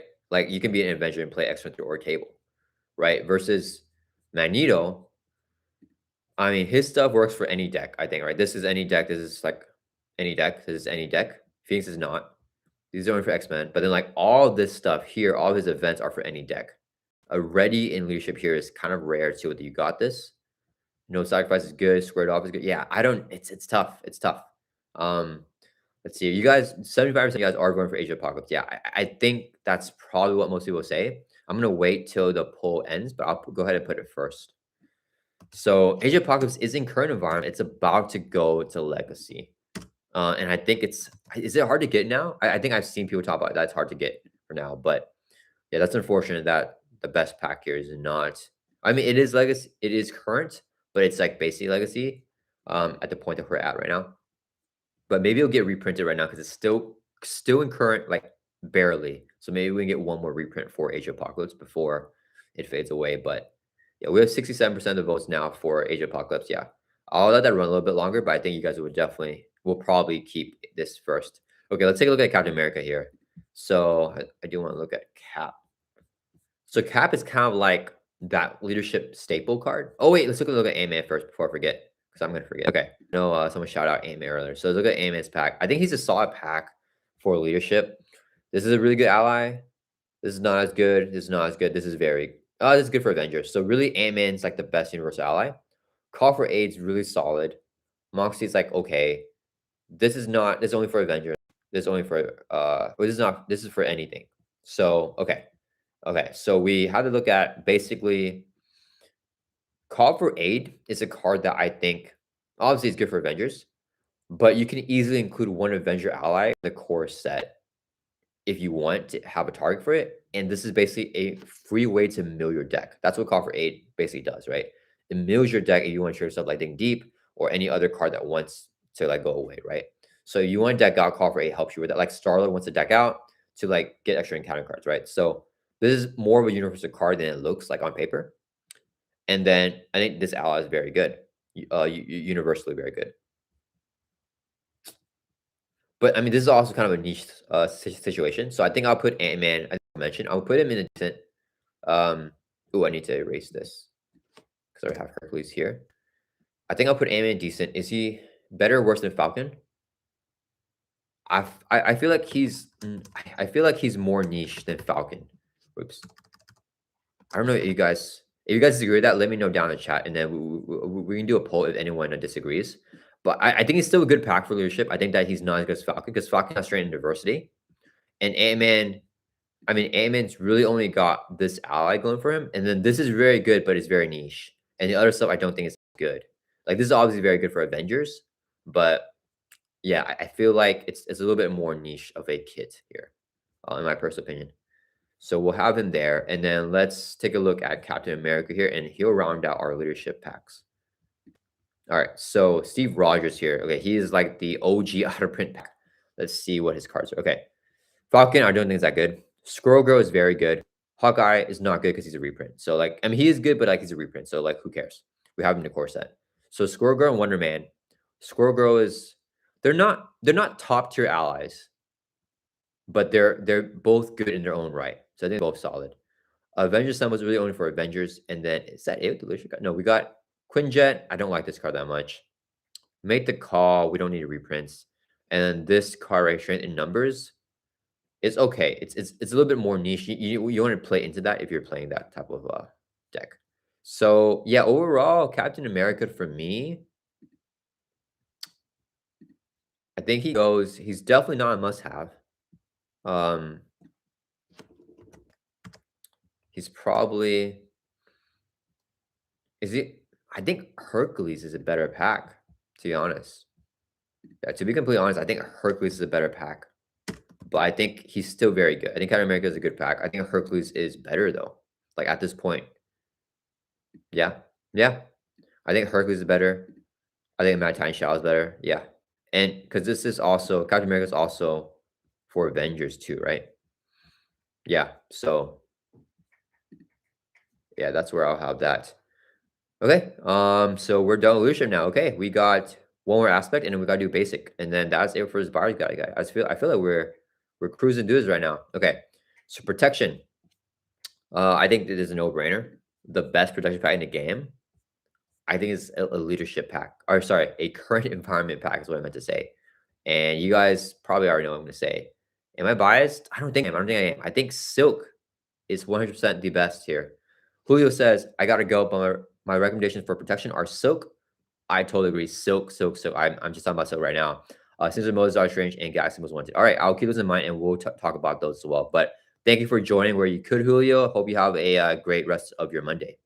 Iron Stark says Silk must have no burn. Yeah, I agree. And for the poll here, you guys did vote 60% for Age of Apocalypse being the best leadership pack. Yeah. So yeah, let's run our leadership really quick. So this is our leadership list. We have for the must-haves 2 current environment packs, which is pretty good to see. We have in the very good, we have Herc, which is current environment, but then 2 legacies here with Mad Time Shadow and Captain America. And we have some Ant-Man is legacy as well. Ant-Man, and we have Falcon, who is also in the current environment. So a lot of current environment here for for leadership. It looks like aggression is the one that struggles the most right now in the current environment, unfortunately. Mike says Nightcrawler. Yeah, we got to talk about Nightcrawler as well. SPR, we have to talk about him as well, or her as well, I mean. Doctor Strange, yep. Groot, Silk. Who says, you too have an amazing week, y'all? Yes. I'll see you in a lot of other video comments, probably, Julio. So, yeah. All right. Let's take a look at Silk here.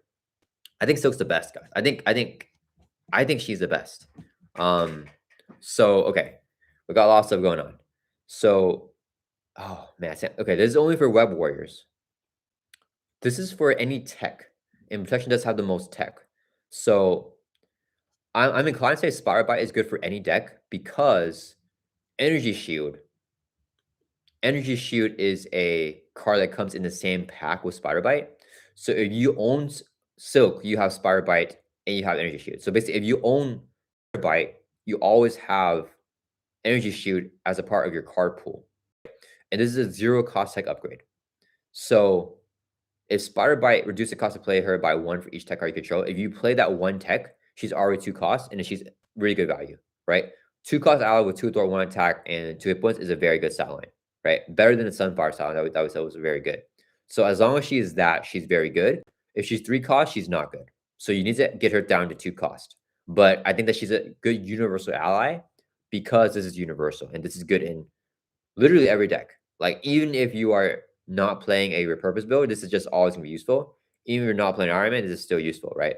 To have that safety net of not dying, preventing damage, I think is a good way to just play. Savior says Hulkling isn't bad. Yeah, Hulkling is very good too. Mike says Rogue is a very good one too. I don't know if Rogue's a good one, but we will take a look at her too. Man, there's a lot of protection packs that you guys like a lot.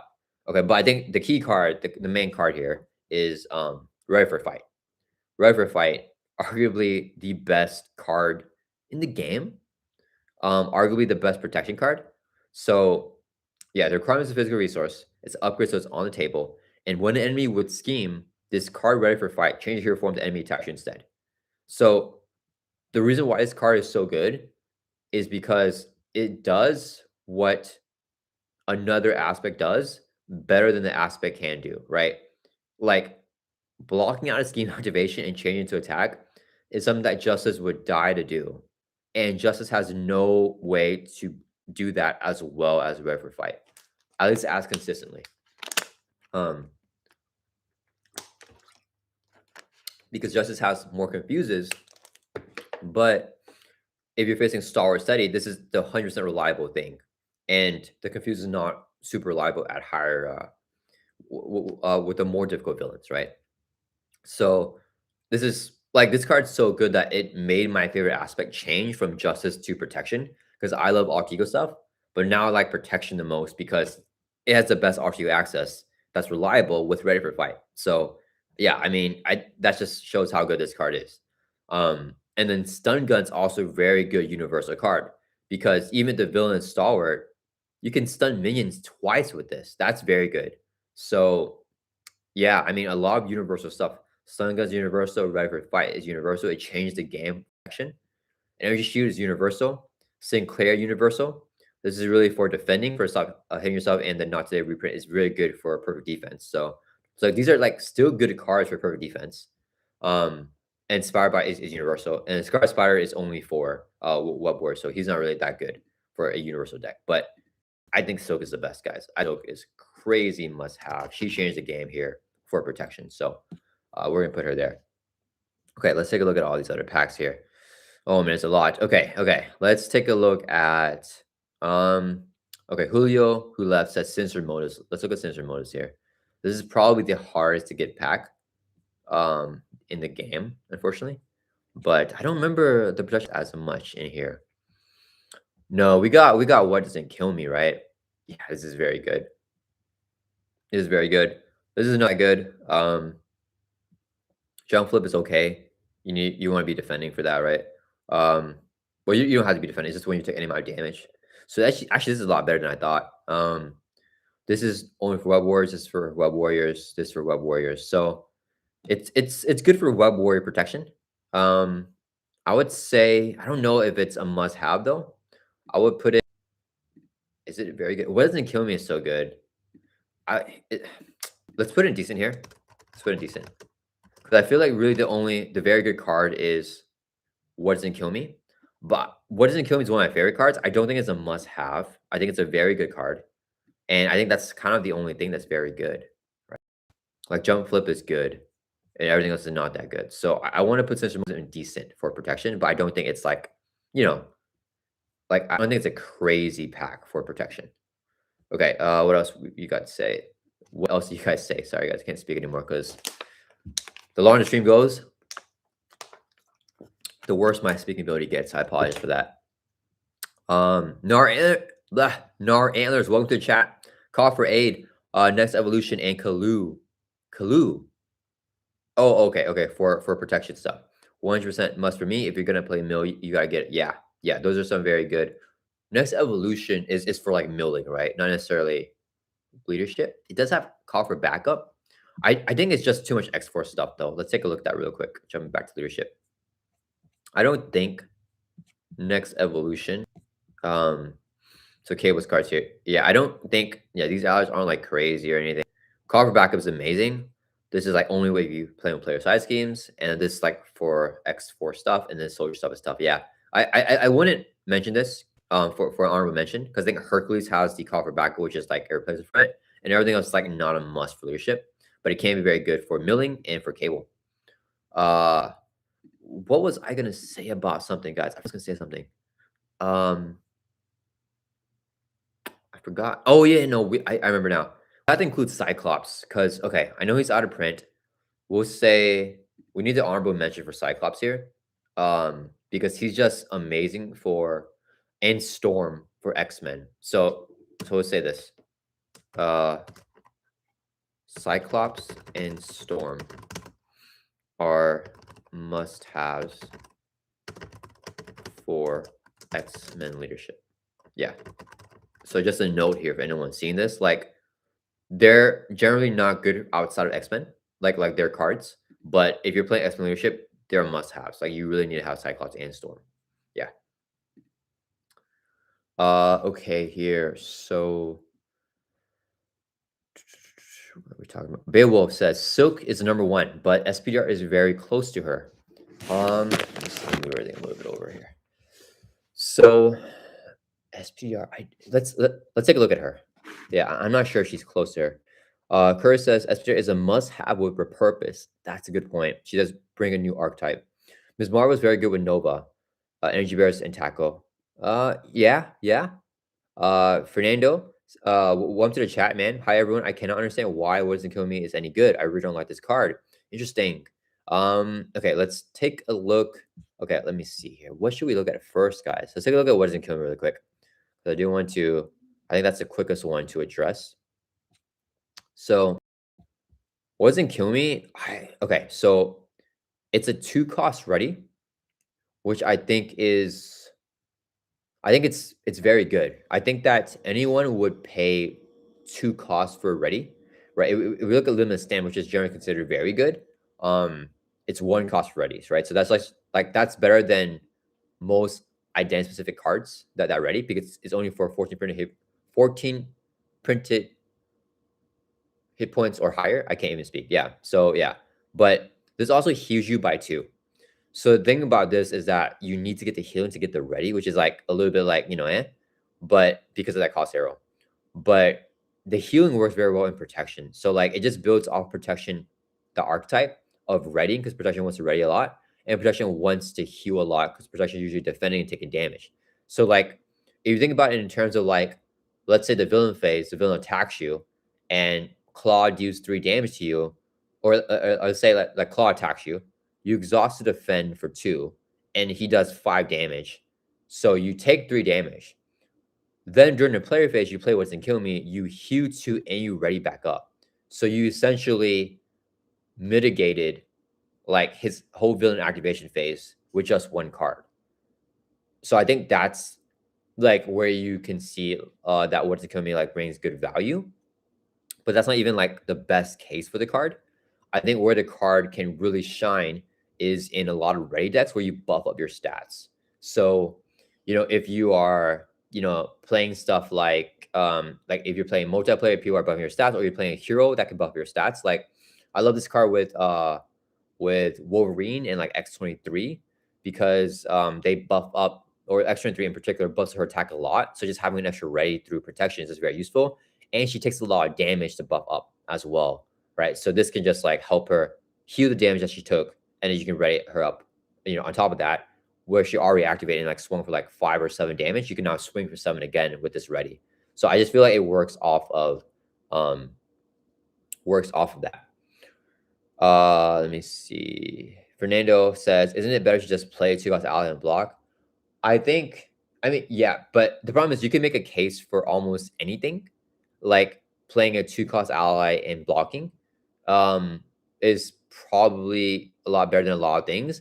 But I think having the versatility of the what doesn't kill me to like that situation I paint is just like one scenario of it. But on top of like the rating that you might want to do with like a lot of ratings in a turn, building off the attack stat of like, you know, X-23 or something like that, I think that you have more different situations where the healing can be valuable and the ready can be valuable, or both can be valuable, if that makes sense.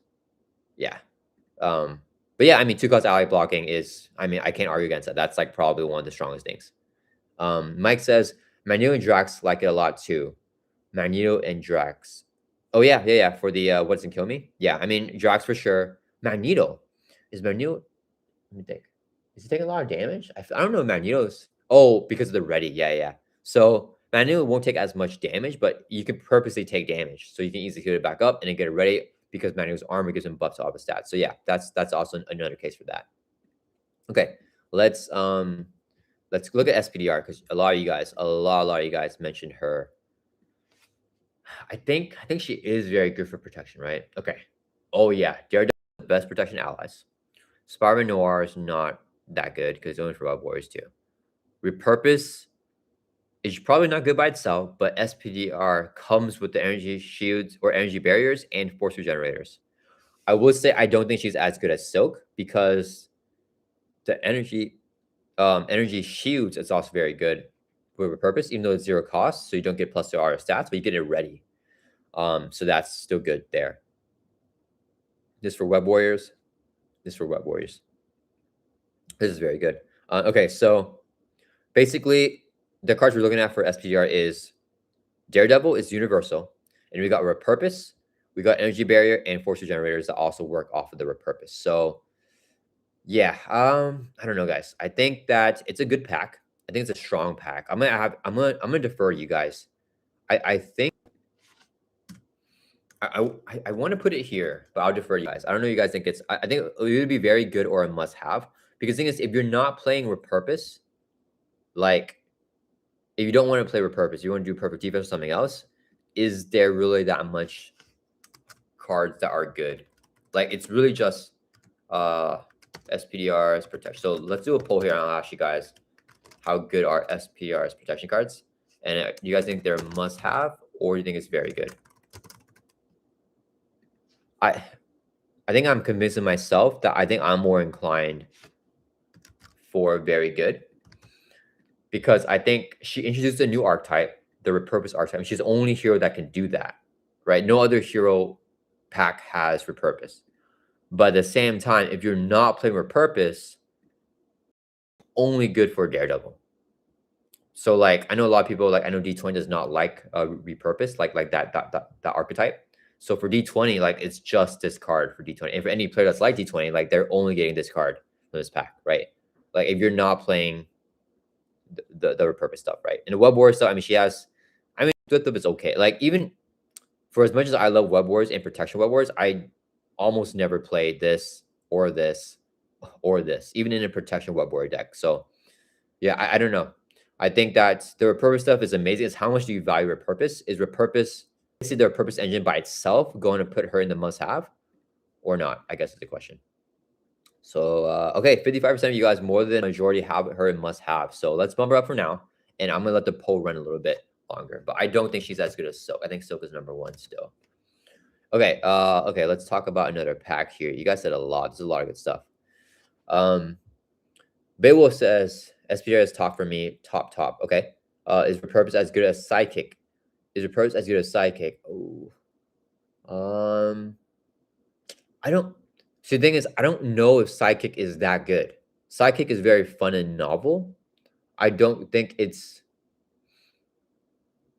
I don't know if sidekick is that powerful by good, right? Like sidekick sometimes is weaker than non-sidekicking. Like sidekicking isn't always like gonna make a deck stronger. If that makes sense. I think it's fun to Voltron your identity specific ally though, but I don't know if it's always good. So I think repurpose. I think repurpose is stronger than psychic. Maybe I don't know. Like the thing about Age of Apocalypse is not really for me. It's not psychic. It's the suit up. I think suit up is crazy. Yeah. Mike says because I don't have SPDR, so I don't know. I see. Yeah, yeah. I think repurpose is. I think it's powerful for a final push, and early game it's a little bit like it's not as good. Yeah, yeah. It's not as good early, but it's very good for the final push to get a lot of reds and just like blow up a bunch of damage. Bayo says time for Groot. Time for Groot. You mean to like check his packs and stuff? Yeah, let's take a look at Groot. Okay, and I'll let the poll run a little bit longer. So we look at guys most wanted. I remember Julio also shouted that one out. So okay, protection card for Groot. Okay, we got Desperate Defense. I like that a lot. Starhawk. Oh, Starhawk's one of the best universal allies here. This is really only good for perfect defense, though, right? The Desperate Defense. If you don't perfect defense, it's not good. Fighting Fit, not my favorite card. And then this stuff. Oh, Hard Ignore. Yeah, okay. And Dauntless. And it's all for perfect defense, basically, right? So even the Fighting Fit. So yeah, this is Indomitable as well. Yeah. Groot by himself, because of the hard to ignores, he basically is the perfect defense engine. So similar to SPDR. Okay. So this is what I would say. If you are playing perfect defense, Groot is a must-have. You cannot play perfect defense without Groot. I think that perfect defense is not run without Groot. So if you guys, not Groot, Galaxy's most wanted, because there's no hard to ignore reprint. Galaxies most wanted. I forgot to put my asterisk. Let's put them on here. Right there. So yeah, okay. So yeah, I'm inclined to put this here because you have SPDR here, and SPDR is for repurpose. If you're not running repurpose, you don't need her. Galaxy's most wanted is the same thing because Starhawk is universal. He goes in like every protection deck. But then if you're not running, you don't care about Desperate Defense, Fighting Fit, Dauntless, Hard to Ignore. You don't care about these cards. But if you are playing Perfect Defense, you need Hard to Ignore. And Desperate Defense is probably my favorite defense event for Perfect Defense because of that ready. So let's run a poll here. I'll see what you guys say. Yeah, so you guys have 54% in SPR is a must-have. So we'll keep her there. And then let's see Galaxy most wanted. Actually, no, guys. I feel like Galaxy most wanted needs to be in a must-have if SPDR is here. So I feel like if SPDR is here for repurpose, let's say like she's a repurpose anchor being, right? Then Galaxy's most wanted is the perfect defense anchor being. And perfect defense is one of the most popular ways to play protection. Perfect defense anchor being, because you're not able to play that without hard to ignore, because perfect defense, there's no way to remove enough threat unless you have those hard to ignores. So yeah, I feel like that's fair. If we draw SPR, we can draw Galaxy's most wanted, but I think that they both belong there in the must-haves. Okay. Oh man, IMJD welcome to chat says SPDR should be lower, but oh well, yeah. I mean that's what you guys voted for. And I mean, this is a community type of buyer's guide. So if you guys as a community think that SPDR is that good to go into must-have, I think that I need to respect that. And then Galaxy most wanted, I think, also goes there. Bill says, although you need to check Hulkling. Yeah. I think what else? Let me see. Fernando says, make the call look stronger than psychic to me. Yeah, I agree. Make the call is stronger than psychic. Do you mean make the call stronger than suit up? I think that they're debatable. I think that because So the thing is, I think that Mythic Call for any ally that has an interplay effect is strong in Suit Up. But Suit Up unleashes all the allies that have to be played from hand. And then a card like Moon Girl needs to be played from the hand. And she's also the strongest ally when played from the hand, like stronger than Nick Fury, right? Because Moon Girl is 3 costs, can draw 3 cards. Nick Fury is 4 costs, can draw 3 cards, right? And Moon Girl can stay around for like more than a turn too if she wants to. So I think it depends what you're going towards, right? If you're going towards Nick Fury, Make the Call is better. If you're going towards Moon Girl, Suit Up is better. If you're going towards like, like I know, like for example, Sunfire, like he's aggression, so I don't know if he's the best example, but Sunfire can only be played from the hand. So like you can, if you're playing multi-aspect hero, you can Suit Up Sunfire to get his effect. But you make the call Sunfire, you can't get the effect off. So it's kind of like, do you want the on play or do you want the play from hand ability? Because they're not always the same. Bayo says, I know it's not a subject, but SPR is worth it just for her. She is such a fun hero. Yeah. I mean, she's one of my favorites too. She's very, very cool. The problem is that protection right now is that to have a viable protection archetype, most of them are out of print. Yeah, I mean, yeah, maybe, yeah. I mean, the thing is, protection right now is very good in terms of its non-archetype type builds. So if you just want general good stuff, Silk's got all of that. But I agree that if you want repurpose, you need SPDR. If you want perfect defense, you need Galaxy's Most One. So that kind of stinks. Okay, let's check Hulkling because I think that's a good shot. I think Hulkling, Civil War, I remember has some really good cards for protection, right? Did I skip it? No, not yet. Oh, we gotta look at Nightcrawler too, but let's look at Civil War here. So Hulkling, okay. All right, Hulkling here. Sorry guys, here we go. So once again, defense conditioning, so good. It's 2 costs compared to the 3 cost ones. You get +3 hit points and +1 defense. So it's arguably the best one because so whenever I'm running an aggression deck, I don't auto include aggressive conditioning because it's 3 costs.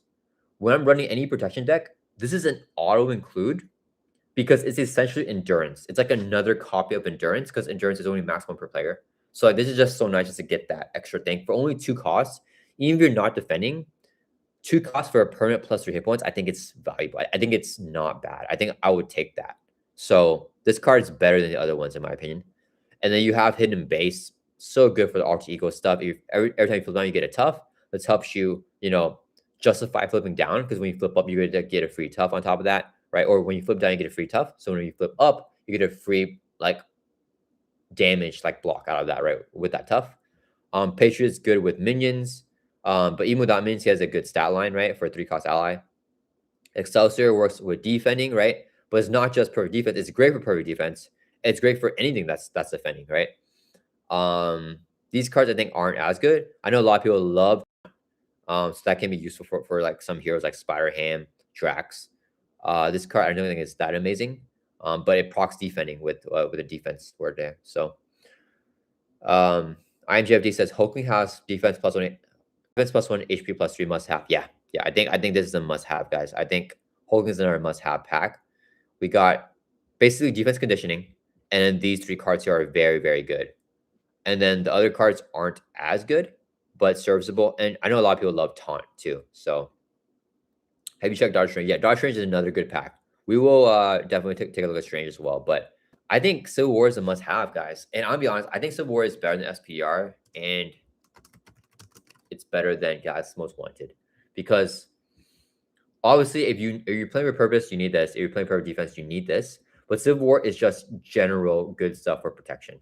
Like, just to have this in general, defense conditioning, Excelsior, Hidden Base, like Patriot, like it's just nice to have. Like this stuff will just expand your card pool, and you can play repurpose with all these cards in your repurpose deck. And you can play perfect defense with all these cards in your perfect defense deck as well, right? The problem is if you're playing, a non-repurpose deck, then obviously you can still include these, but you can't include repurpose, and like vice versa with the perfect defense, right? So like this is just super universal stuff, which I think is a lot better. IMJFT says Civil War is far better than SPDR. Repurpose is the only thing with SPDR. Yeah. I do agree with that. Yeah. So, but I know a lot of people love SPDR, and I think that it's a fair case because of the repurpose. She's the anchor being for that, and then Galaxy's Most Wanted is the anchor being for perfect defense. So that's the only reason we have them there. But they're probably at the bottom of this must-have list. Okay. So Bill says, I think it's important to mention for new players, you will need to buy at least one of these packs to play protection. Core protection is the worst aspect of the entire game. Core is the worst protection, I think. I don't know if it's the worst. I mean, it's definitely not great. I don't know if you need to though, because like I think core set protection can defeat, you know, Ultron, like expert Ultron, expert Claw. So like it's not. I don't know. It depends on what you think is needed. I think that it's a lot more bland in the core set protection cards. And I would probably recommend, you know, getting some of the stuff here for sure. But yeah, I don't know if it's like 100% like you need it. Yeah. Okay. Okay. So we got. I'm JFD says core protection feels like a liability, to be honest, in multiplayer. Really, I would think that multiplayer is better because those med teams just popping off, healing off everybody and healing allies as well. I feel like you have more breathing room to like play those allies and stuff. So Bill says core protection is awful, awful. Yeah, I don't know. I personally don't hate it that much. But I know that that's like I know most people in the community don't like the core set protection cards and think that they're weak too. Okay, we got a lot of you guys. There's a lot of protection packs we got to cover here because you guys shout out a lot, which I think are all very good. So let's look at Nightcrawler here. Nightcrawler is a very good protection pack. I think he's a must-have too. So Rogue and North Star are universal allies that work for everybody. Change of Fortune brings a new archetype. This is good too for the Change of Fortune, and it's an upgrade too. So like that's useful. Come Get Me Bub, minion synergy. Repost works off that as well. This is really only for X-Men, I think, because you can just store it, but like it's better for X-Men in protection. Oh, and it's a powerful punch reprint. This is in the wave, right? In the Immune Genesis box. So we got a powerful punch reprint as well, which is, yeah, I think Nightcrawler is, I think he's a must too. I think he is a must. Yeah. Is he still in print? Yeah, he's still in print. Yeah, so Nightcrawler is another must. Let's see, where is he gonna go amongst SPDR and the other guys? Let me see. I think he is. So he brings this archetype just like how SPDR brings Repurpose. He's an anchor being for Change of Fortune and doing damage during the villain phase. This is universal. This can be universal too, or not universal, but this can apply to a lot of decks that Come Get Me Bub. The healing and getting I think that Nightcrawler might be above the other ones actually. Mike says I wouldn't corporate on anyone, though just not fun. I'm JD says no. He can protect himself so, but can't thwart and attack damage at all. Who are you talking about? No, he can protect himself. I'm not sure who you're talking about here. Bill says Angel also can protection. Yeah, we gotta look at Angel too, right? Civil War is definitely a must-have, in my opinion, better than Galaxy's Most Wanted in SPR. Yeah, I definitely agree. Civil War also works in current. Yeah. I'm JT says LOL protection is all must-have, so expensive. Yeah, I guess choosing archetype is the key. Yeah. I think choosing archetype that you want helps you in protection, but also want to. I mean, these are the packs here. Like Silk and Civil War are just like every single thing, like every single archetype, every single protection build. You can use Silk and Civil War for that. I think Nightcrawler also goes above SPR and Galaxy's Most Wanted, I think, but he's also a must-have. Yeah, we have. They're all like, guys. Well, okay. Let's just see where this goes for now. Yeah. Okay. Let's hop back over here to the list, and then back over here to this, and we're gonna take a look at some more packs here. Okay, so Angel, we got to take a look at Angel here. So many good protection packs. Okay, I'm not a fan of this, not a fan of this, not a fan of this. This is only for Ariel. Ever Vigilant reprint, only for Ariel though. So we already have Taunt from the reprint from Civil War. So I'm not gonna mention. Yeah, I think Angel is really good for Ariel, but I don't think that he's good otherwise. So he's only good for protection Ariel. So I'm not gonna put him on the list because he doesn't really have much stuff other than Ariel stuff. And this is good, but this is good too. Yeah, so it's really just these two cards here. But honestly, I don't use these cards that much. So I don't think Angel deserves a mention here amongst these other amazing protection stuff that we've been seeing. Okay, someone mentioned Rogue, so let's take a look at Rogue as well. Let's see here. Okay, this is not that good. It's not that good. She's only for X-Men. Unflappable is very good for perfect defense, but only for perfect defense. Shijoka skill. I'm not a fan of that one. Not a fan of that. I don't know. I don't think Rogue is that good. This card is okay only for perfect defense. So she's kind of like perfect defense, but not an anchor being. Yeah, because, well, the thing is, Unflappable is only in Strange and Rogue. So like, so you know what? I'll mention her. I think she's very good. Let's say Rogue here, but it's really for the Unflappable, right? Like, it's to support perfect defense with Galaxy's Most Wanted, because guys, like, yeah, like whenever you run perfect defense, I'll say this. I don't know if you guys agree with this.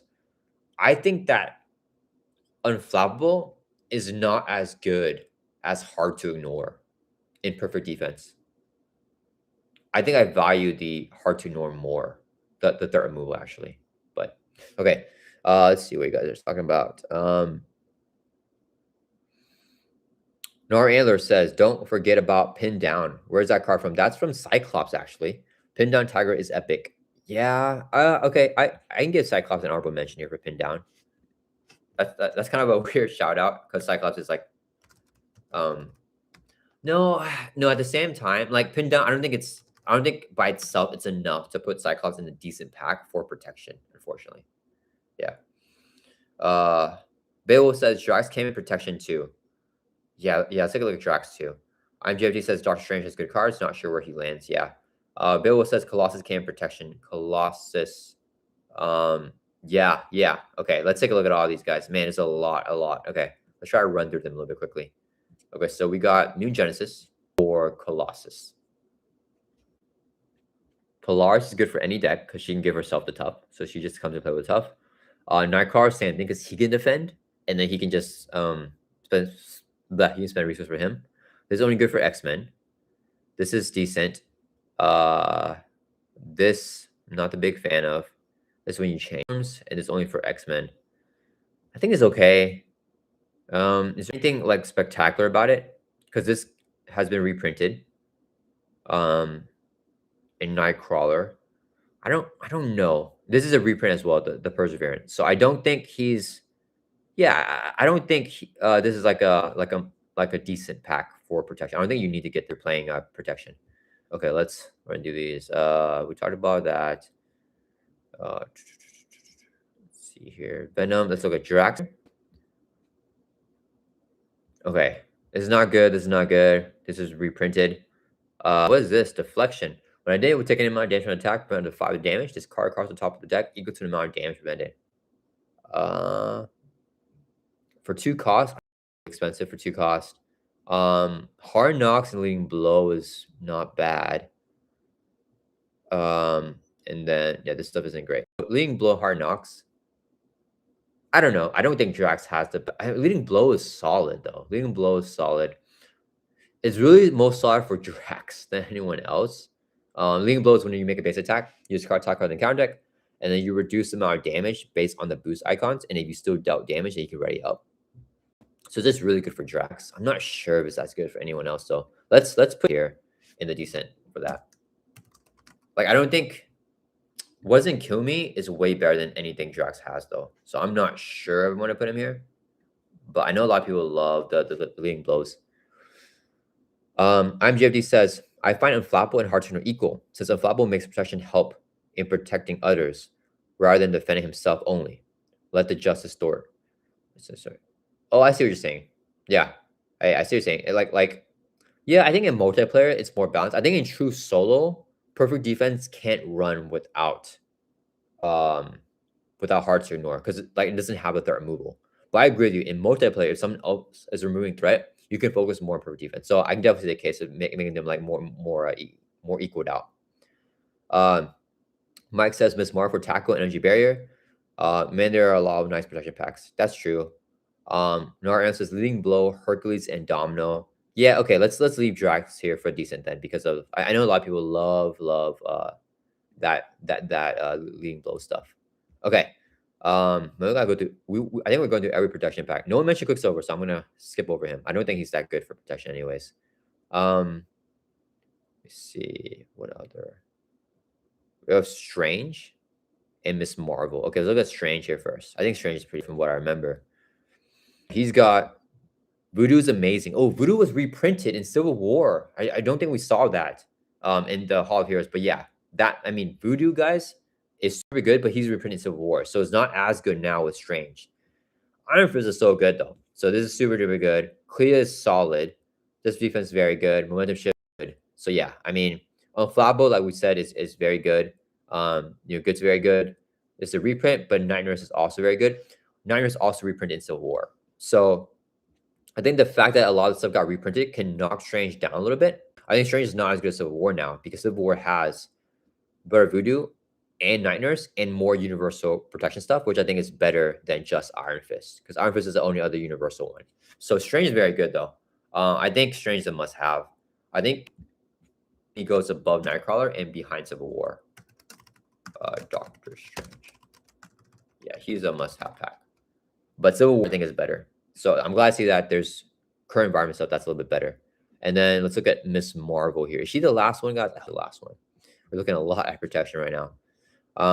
Okay. I think Nova's solid. I don't think he looks better on paper than my actual experience playing with him. I don't like these cards here. Tackle is solid, but we did get that reprinted. So, and Energy Barrier is solid, but that's also been reprinted. So I think Marvel is decent. I think that a lot of her stuff has been reprinted though. So I think that there's other ways to get her cards. So I'll put her here, decent. Okay, so the way this is looking, okay, guys, I have to make a executive decision here. I apologize. I know I really wanted to honor you guys because the chat did vote for SPR being in the must-have category, but I have to make an executive choice here, and I don't think it should be here because I think we have too much must-haves, and I don't think that Nightcrawler and Down are on the same level as Strange, Civil War, and Silk. So I'm gonna drop these down. I'm gonna drop these down to very good, above Rogue here. I apologize, guys. I just feel like for a new player looking at this, I want them to know that if they get Silk, Civil War, or Strange, they're gonna have a lot of good cards that work for like every single deck in green. But if they get any of this stuff here, they won't necessarily have a complete package unless they're playing a specific archetype, right? Like if you're not playing with purpose, SPDR's pack is not good for green, right? For Nightcrawler has more stuff, right? Change of Fortune, you got the powerful punches there, but I think overall you really want this for the Change of Fortune stuff. So yeah, I don't know. I think that is kind of more balanced here for what a new player will want to see versus seeing like a bunch of stuff and very good. And then like whenever they buy like this, they're like, oh wait a minute, when I'm not playing with purpose, I don't actually need any of these cards, you know? So yeah, that's the executive decision there. All right, Spire Bro says Quicksilver is a must-have. He's not, but my favorite here. He's not, but he's my favorite. Oh gosh, okay. Let's take a look at Quicksilver then. Okay, let's run. That'll be our last protection pack because we have every protection pack here. So, let's see where's Quicksilver. Yeah. All right. This is the last protection pack. We went through every single one here because you guys said they're all good, basically. Okay, so Spyro says that Quicksilver was one of his favorite heroes, and we'll take a look at the pack just because of that. So, Multiple Man. He's decent. He's not like Grave is not terrible. Warlock is same thing. Not like crazy. We have Never Back Down.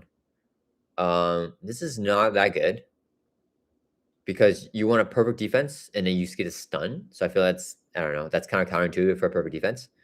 Sidestep. When you're taking amount of damage, prevent 3 damage. If you pair it using energy, deal 1 damage. This is okay. Yeah.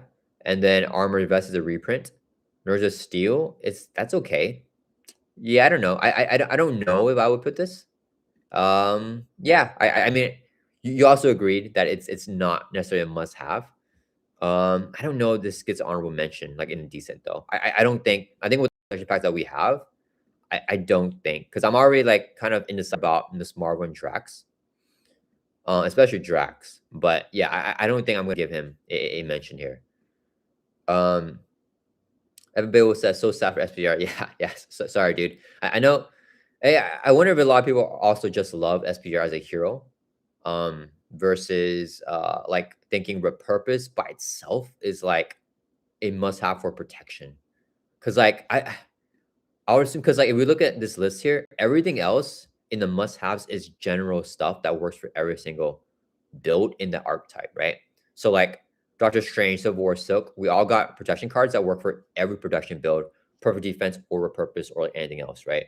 Same for Age of Apocalypse and Magneto. Same for the Justice stuff here. Same for Wolverine's like allies, right? So yeah, I don't know. I feel like that this stuff here is more niche, right? Because like we got Psylocke, which is like archetype with the what's it called, Flow Like a Butterfly. We have this stuff with the Avengers, and we have this stuff here with like different archetypes, right? So like I'm looking at this. Should we bump Civil War to must have? Is something that I'm looking at right now for aggression. Does okay? Let's take a look at Civil War one more time. Is Civil War a must-have for aggression, guys? For a new player, is it on the same level? Okay, so let's take a look at Tiger's Precon. Also, what cards are in here that we're missing? Heroes did not include the Night Nurse and Voodoo, which are two amazing cards in Hoagland's pack. So I need to take a look at Tiger here more. Okay, let's go to Marvel CDB. And then we need to take a look at Tiger, because maybe we're missing some cards that might bump up Civil War. Okay, so oh man, okay. We have Spider Girl Anya Corazon. She's very good. 2-cost aggression ally. There's no image, dang it. Okay. Oh, let's look at this one, because I like looking at the image. So this is also in Civil War. 2-cost ally. Good silent for 2 costs. 1 Thor, 2 attack, 2 hit points. Average player stun and confuse a minion. That's just very good value. That's just very, very good. So, okay. Aggressive condition. We have Bring It reprint. I forgot, right? Tiger has to Bring It reprint. If you guys don't know what Bring It is, draw 1 card for each being engaged with you. Okay. Yeah. I think. No, guys, this is very good. Come on. Like, yeah, because we're missing a lot. We missed out on Bring It and Spider Girl. I think Civil War is a must have. Yeah, because I should have looked more on Marvel CDB, or I should just remember that came in. Civil War is a must have. So my next question here for you guys is Civil War better than Wolverine? I don't. Yeah, I don't know. I don't know, guys, because let's look. Let's just do a poll. Let's do a poll here. So best aggression pack to buy, and is it going to be Wolverine or Civil War? Because Civil War's got, I think Civil War has more stuff, right? Okay, let's see. Okay, so Civil War here, we got Two Gun Kid, we got Spider Girl as 2 solid allies, not as good as Psylocke and Sunfire, but still very solid. We have aggressive conditioning, which is like very good. We have like a lot of minion stuff here. We have Savage Strike, which is good. We have Bring It as well, like the whole Bring It thing, because I think Vision's the only one that has that, and Vision is like out of print. So we have all that stuff going on for Civil War. For Wolverine, the only stuff that Wolverine has better than that is Psylocke and Sunfire, and the other stuff is like not terrible. Like it's still serviceable, but I don't think it's as good as I don't think any of these other cards here in aggression. I don't think they're as good as aggressive conditioning. I don't think they're as good as Bring It. I don't think they're as good as the allies like Two Gun Kid and Spider Girl, right? I think all those cards are better than the rest of Wolverine's cards, except for Psylocke and Sunfire. So this is really the two things that's buffing Wolverine up. And our stuff is decent, but not amazing. And Civil War is just solidly like almost everything is amazing. So do you guys think that actually Wolverine has been dethroned here? Mike says, yeah, but Psylocke and Sunfire are just that good. That's true. That's true. Like I will concede that Sunfire and Psylocke are that good. So how do you guys think? If you guys think that they are just that good, then Wolverine stays number one. But you guys think that the overall quantity of Civil War having just good aggression cards outweighs that, then this may be better than Wolverine here. So this one I will defer you guys. Whatever you guys vote for, that's the one that we'll go at. But yeah, okay, let's take a look at some more stuff here. For the chat. Sorry guys, I'm a little bit behind right now with chat. Let's see. Fernando says the problem with Strange is that you could buy other packs for price of Strange. Yeah. So probably don't get Strange, especially with that reasoning right there. JT says Nebula for One Way or Another. What do you think? One Way or Another, was that reprinted? I could have sworn it was reprinted. If it's not reprinted, then that's a good case for Nebula. Oh, it was in Spider Ham. So yeah, they're both tough. Yeah. I mean that's that. Yeah. I think you can make a case for it. I don't think One Way or Another by itself though is good enough. Nar Antler says good call. Got to keep new players in mind. Yeah. Spyro says yeah. I don't think so either. Rip. I think you're talking about Quicksilver. Yeah. Matt versus not enough bucket hat. What for what? Bayo says you know what an amazing aspect for SPDR pool. Yeah. Oh yeah, I love SPDR laser swords robot. Super fun. I'm JD says Civil War must have it takes minion away from others. I love that. Yeah. Beowulf says for new players, I think Civil War is a must have on every aspect. Heroes, villains, player cards. Yeah, true. Civil War is just a really good expansion, guys. I know a lot of people hate it for PvP. Like you don't have to play PvP, and it has a lot of good cards. Savior says try to tell you Civil War was a must have, but not quite better than Wolverine in my opinion, unless we're talking about current. Yeah, you are right. You're on point. I think most people are agreeing right now. The poll is 60% Wolverine, 4% Civil War. Guys, get your votes in. It's pretty close right now. I'm JD says no, Wolverine's better. I love Silent Sunfire so much. Yeah, I mean Silent Sunfire is just so solid. It's hard to match them. But yeah, Two Gun Kid is also fun too. And then Mike says, yeah, but Silent and Sunfire are just that good. Yeah. JFD says I'm so 50-50. Sunfire is just better than all the other cards mentioned. Yeah. Sunfire is, in my opinion, the best aggression ally. So Nar Angler says, imagine taking on Ronan in aggression without Sunfire over number one. That's true. Every aggression deck for Ronan has to have Sunfire.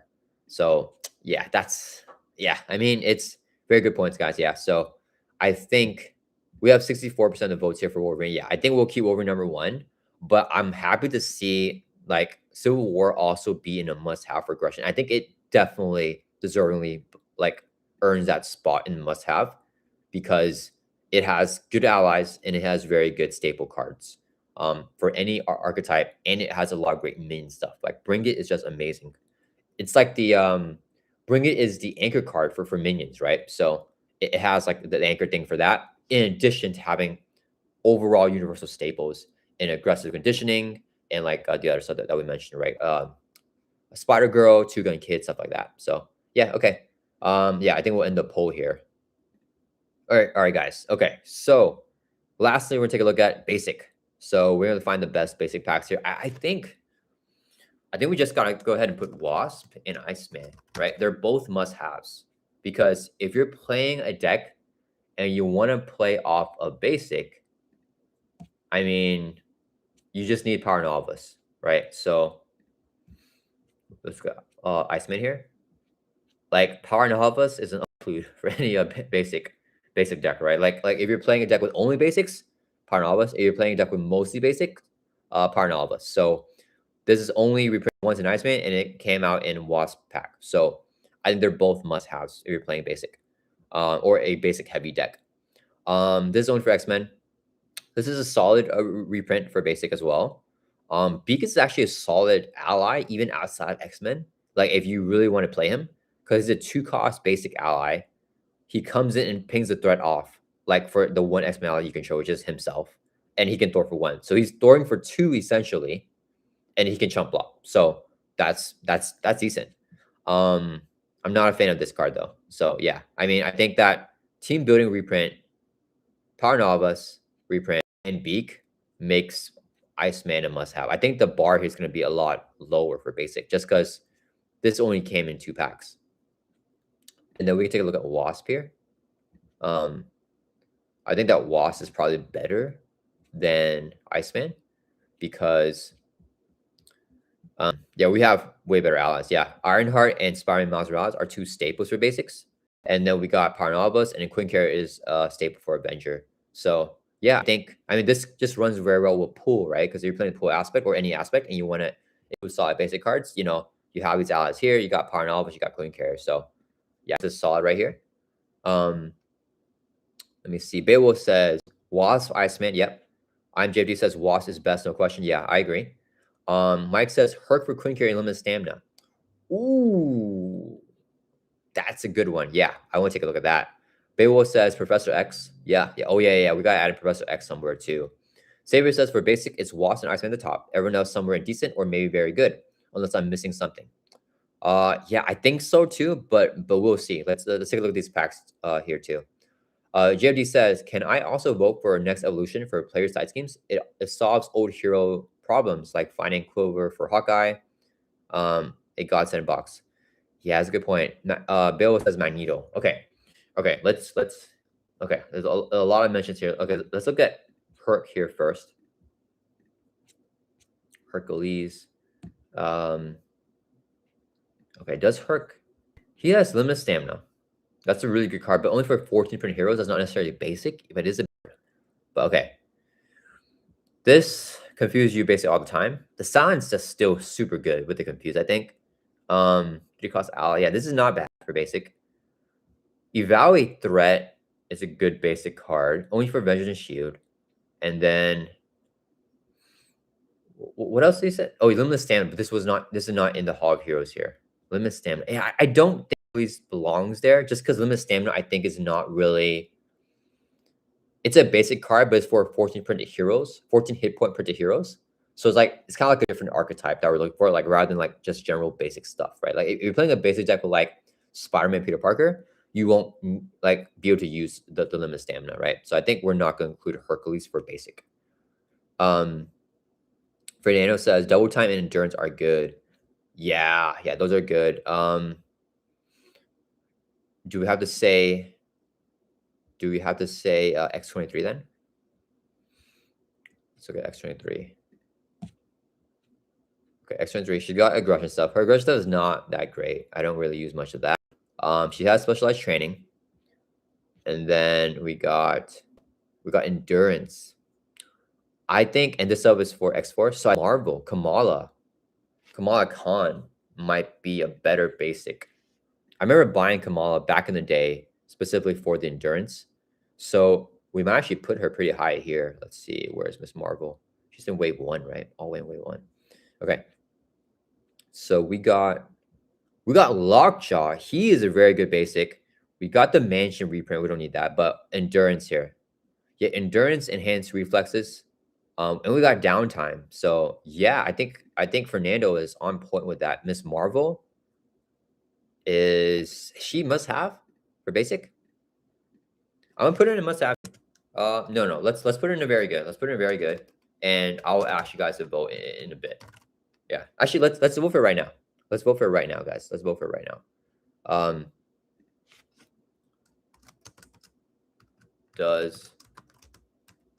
Okay, how do I word this? How good are Miss Marvel's basic cards? So what we're looking at here for Miss Marvel's basic cards, must have, very good. So what we're looking at for her cards is primarily going to be downtime, which was reprinted, endurance, which was reprinted, and lockjaw. But a thing to consider is that she comes with all of them in one. So you buy just her pack, you have lockjaw, you have the endurances, and you have the downtime. I feel that's solid. I think I'm leaning more toward very good, but you can make the case for it for sure to be a must-have. So okay, let's look at someone else while we go with that. Oh yeah, a couple of you guys mentioned next evolution for basic. because of side schemes. Oh yeah, that's a good case. That's a good case for that. Let's take a look at that. Next evolution here. Okay. What do we got going on? Next evolution. Okay. Was a very good basic. It's a very, very good basic ally with a wall resource. Deathlock is not as good. This is a team up card. Build support, of course, it's a staple. Scimitar, Power Mine is not that good. It's really for psionic stuff. Sidearm is a good ally upgrade for like any aspect, so that's pretty neat. And then we also got side schemes here in Domino, right? Because we got White Fox. Oh yeah, I mean, we come with the White Fox and digging deep stuff, which is all basic. We got superpower training. I think you guys are right. Yeah. And sharpshooter too for any ranged hero. So yeah. I think next evolution, I'm gonna put that here as well. It might be better than Miss Marvel. So we'll see. We'll put that here. Yeah, you guys voted 83% of the votes for Miss Marvel to be in. Very good. So we'll keep her here. And then let's see where you guys are voting for next evolution. How good are NE's basic cards? Must have. And then let's say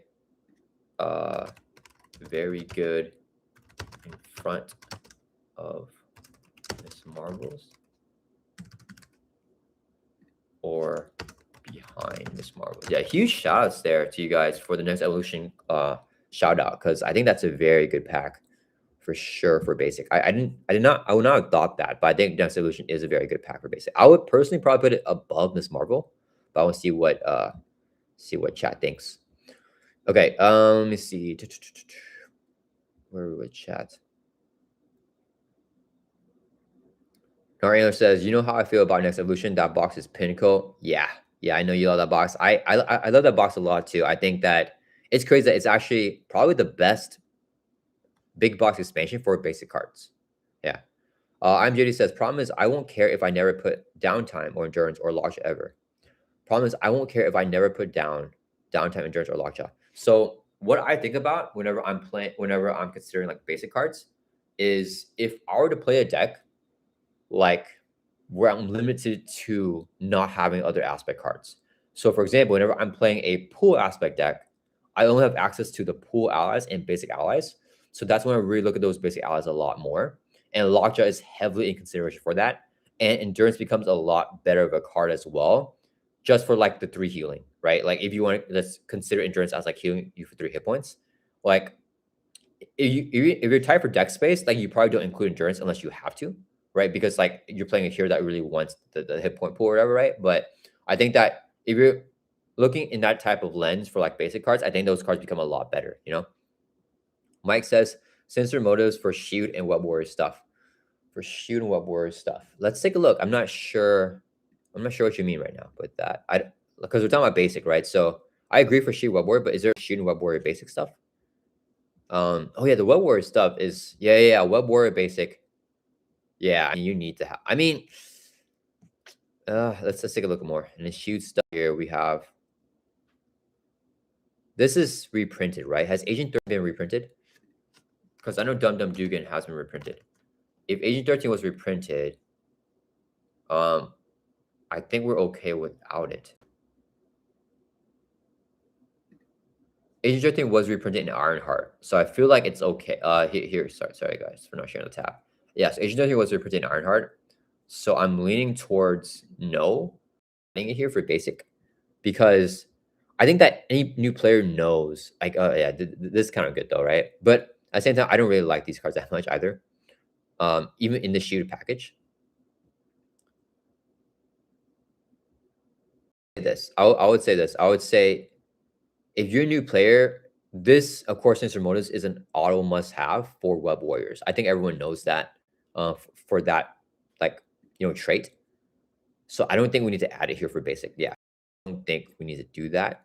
I feel like it's a little bit confusing here to add it here for basic. Beowulf says Magneto. Okay, let's look at Magneto here. Magneto does he have good basic cards? I don't remember. His Face the Past. That's crazy. Face the Past is very good. Definitely agree with that. Okay, let's look at Magneto's cards here. What were his other basic cards though? Oh, he's got Death Focus. I don't like Death Focus. A lot of people love Death Focus. So White Queen is only for X-Men and X-Force. His pass is very good though. And then showing the Atom, good for X-Men.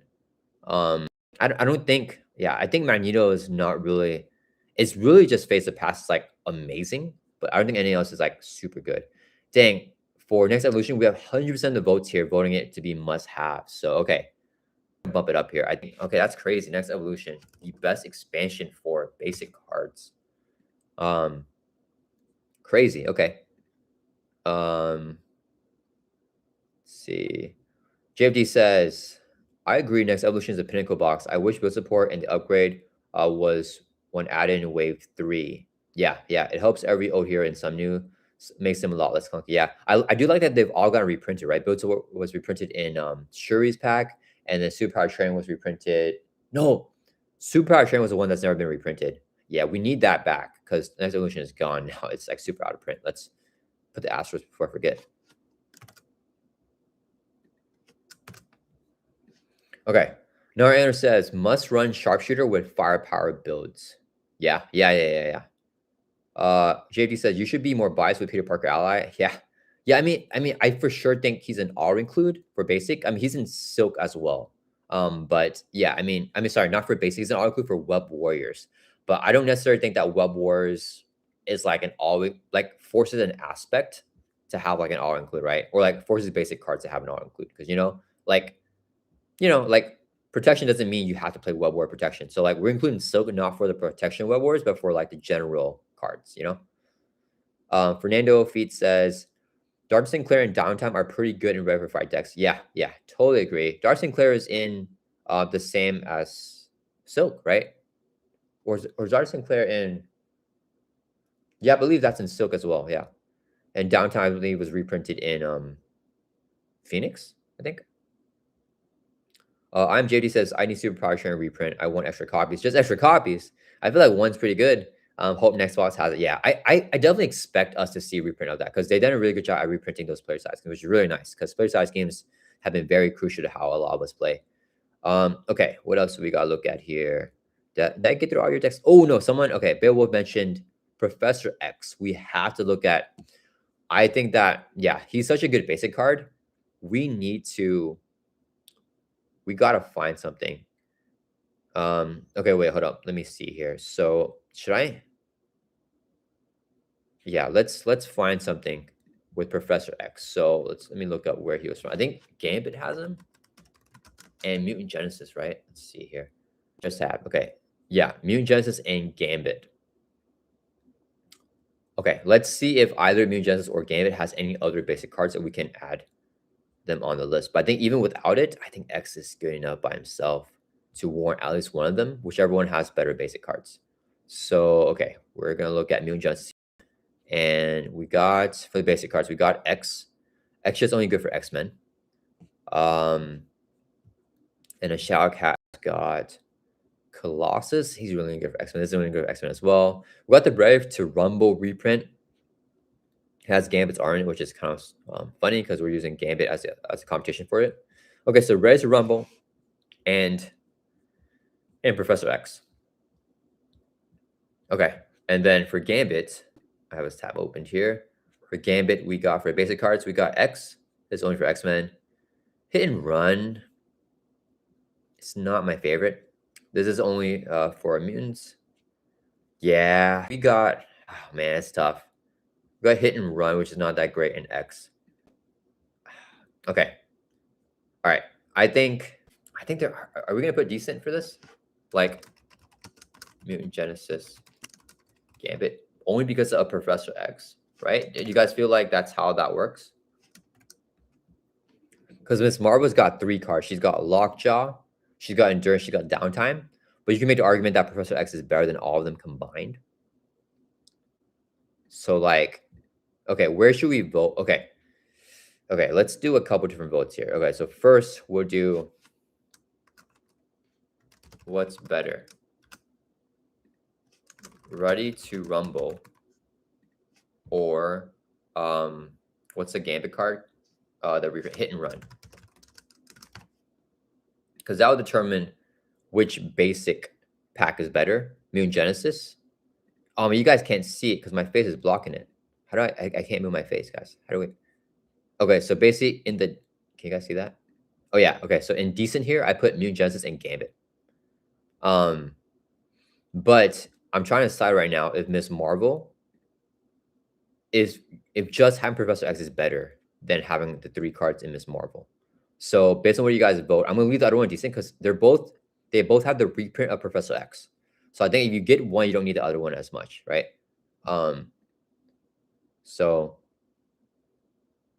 JFD says, can I request in the end, at least for the must-haves, just summarize the cards, what's good for each must-pack? Yeah, for sure. I will make sure to do that before we end the stream.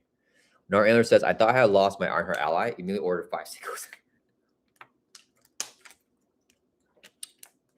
Found her next day. Now 6 cards. That's hilarious, dude. Yeah, I mean, if you lose her, you gotta order more because she is a very staple card. Yeah, like she makes Wasp such a good pack for basic cards. For Main of Feet, looks like Moon Genesis looks like a better choice because you also get some really fun scenarios. That's true. I don't know if I want to include that kind of like in these polls, like, or in this buyer's guide, like scenarios in addition to like good cards for the aspect. But I think that, I mean, that's a really good case. I think that Moon Genesis is in general a better pack than Gambit, of course. So yeah, you guys are voting 75% Red Rumble. So okay, we're going to have Gambit as a decent, as an honorable mention here, indecent, just because Professor X, right? Professor X by himself is that good. And the Mutant Genesis will bump up here, I think. Now my next question, guys, is what's better for basic? Is Mutant Genesis better than Miss Marvel? I don't think we're gonna put them in must-haves because you don't need to have Professor X. I don't think that he is a must-have ally. But he's very good. So what's better? So what's better? And we'll go Lockjaw, Endurance, and Downtime versus Professor X. So it's like 1 versus 3, but X is that good. Let's see. Yeah, JD says, at Nar Antlers, I bought Wasp for that ally as well. Yeah, I also bought Wasp for the same ally, but shipping by boat takes too long, so air freight Wasp part to get the ally in miles fast. That's hilarious. So I have 2 copies. Yeah. I think Wasp is one of those packs that a lot of people need. I think she's still in stock a lot of places, right? Hopefully, because I think the hero people don't like as much. I think most people like me as well, like Ant-Man more. But man, you guys voting 67% of votes here have X better than Lockjaw, Endurance, and Downtime combined. Crazy, guys. Crazy. Yeah, we have that. I'll bump Moon Justice up in front of this Marvel. And I think that will end our basic. I think I looked at all the packs that you guys shouted out here for basic. So yeah, the poll is, it's 50-50 now, guys. Get your votes in. This would be our last poll probably. Okay, so what you guys do now, let's go ahead and summarize everything here. I think this basically rounds out our buyer's guide. I think this is good. We have a lot of stuff in the current environment for all the must-haves. For new players that can't get access to like the older stuff. I think that this is a pretty good list for them to see and kind of like, take notes from. And everything is ordered, So Wolverine, I think, is better than Civil War. Wonder Man is better than Agent of S.H.I.E.L.D., better than Black Panther. Age of Pockets is better than Magneto, and so on, right? So, man, it's still tied up, guys. Get your votes, and you guys are voting, and still, like, every time someone votes for one, someone votes for the other one. JD says, putting down Professor is Thor 3 confused and chump block. Yeah, that's true. Like, he does a lot. He does 3 things to balance out the endurance, logjam, and downtime. So that's totally fair. Okay, so... Okay, quick summary here, guys. We're going to go through everything here. Mainstream, super long. Okay, yeah, quick summary here. Okay, so buyer's guide, best packs for every single aspect. And asterisk means that the product is still in the legacy environment and potentially out of print. So for aggression packs here, we have Wolverine as the #1 must-have, particularly for Sunfire and Psylocke. His other cards are decent, but they're not that great. But Sunfire and Psylocke are so good by themselves that it just catapults Wolverine to be the best aggression pack ever. Next, we got Civil War. Civil War's got some very good stuff in it. We have just super solid cards. Right? We got Two Gun Kid. We got Spider Girl. We got Aggressive Conditioning. We got Bring It, which is like a must-have for min type stuff. So a lot of good staple cards in Civil War for aggression. And then for these packs here, I mean, they're very good, right? We got good allies with Valkyrie, like we got Throg, we got Angela, we got Thor ally, Hulk, we got like Dropkick, and we got Martial Prowess, right? This stuff here is decent. I'm not really gonna mention the cards here because like they're okay, but they're like more niche than the cards here that are more universal. For Justice here, we have Wonder Man as the best Justice pack, a new pack here, but I think that he is deservingly the best Justice pack here. And guys, really quick, if you, I do want to give shout outs to my sponsors here. If you guys have not gotten your Wonder Man packs yet here, guys, check Crazy Jackalope Games. They have the cheapest price on Wonder Man that I've ever seen. And I think they're selling out like maybe like half their stock for Wonder Man is gone now. So get it, get your packs while you can before they sell out, guys. It's $17. That is the cheapest that I've ever seen for Wonder Man and Herc here. Like usually I see it for $20 plus. So very, very cheap price here. They ship really quickly. They only ship to Canada and the States though. But you guys can also use my coupon code, Web-Warrior. So let me go to the card here. And you get 5% off on top of that. So, I mean, apply coupon. Yeah, you get 5% off on top of that, 16.15 for a Wonder Man pack here, which, as Chad decided, it is the best Justice pack. So, yeah, guys, thank you to Crazy Jackal Games for sponsoring the channel. But get your Wonder Man packs, guys, if you guys don't have them already and you want a really strong Justice pack because he's got Heroic Conditioning. He's got Battlefield Benevolence to confuse. And he's got just a super solid ally lineup in Justice. He's got Firebird. He's got the new Hawkeye Justice ally. And he's also got some more scary, dangerous allies in Scarlet Witch and what's the name? Sentry. And those can be fun as well. So Wonder Man just super solid here. Agents of S.H.I.E.L.D., we got the Under Surveillance reprint, which is just super good. We got Agent Coulson reprint, Quake reprint, solid allies for Justice as well. And then Shuri, she's got really, it's going to be Sonic Rifles, like her best card. And she's got Manifold along with a bunch of player side schemes in Justice and build support, which works with, Justice as well. So yeah, Shuri is also very solid here. Then for very good, we got Black Widow and Psylocke. These guys are out of print. Black Widow is a solid with Coulson and Quake. They've been reprinted here. But really for Black Widow, what we want is a Spycraft that has not been reprinted and Counterintelligence, because Coulson can grab those prep cards for you. And then Psylocke brings a new archetype in the Float Like a Butterfly with Confuses, so more damage in there. It's not my favorite archetype, though. I feel like all these other archetypes, like here and here and here and here, are better than the Float Like a Butterfly one. But yeah, I mean, she just introduced it by herself. She's an anchor being for that, like we mentioned, for this stuff. So you cannot play Float without Psylocke's pack. So yeah. And Scar Witch is an honorable mention for Justice. And then, okay, you guys voted for there's finally been a tiebreaker here. You guys voted for basic. I can't speak anymore. Professor X is better than the other three cards. So we have 57% of the votes here for X. So we'll put him as number one in basic. Nar says, does Crazy Jackalope sell single cards or only whole packs? They sell singles as well. So let's hop back over here. There's tab. So they sell individual hero sets. So you can get like $5. Like if you don't want the Justice cards, which I'll recommend getting Justice cards for Shuri. But for example, if you can't get your hands on Matt Shadow, but you really want to play Adam Warlock, you can get his set here for just $10. If you like lost your Captain Marvel cards from the core set, you can just get her stuff back for $5, stuff like that. Like I know that like a lot of stuff is like out of print too. Like Nova might be out of print. You can get his set. Same for Spectrum because the Galaxy's Most Wanted, or the Mad Titan Shadow is like gone now, so you can just get her set here. Thor was a set that I actually bought back in the day because I really just wanted to play Thor, so I have a lot of fun playing him. So I actually bought that single set for Thor. And for the single cards, they got all the stuff is singles here. So you go to like allies, it shows all allies here. So they got Coulson. Yeah, you want to get Coulson. They got that Black Widow. It's from the core set though, so you guys don't really need that. Angela is very good. If you don't want to get Valkyrie. And then they got some pool cards here too. They got Cosmo. Yeah, so they definitely have like a bunch of reprints here as well. You guys can take a look at their website for that. And they have everything like events, resources, upgrades, or reprints that you might need. We can take a look at some upgrades here.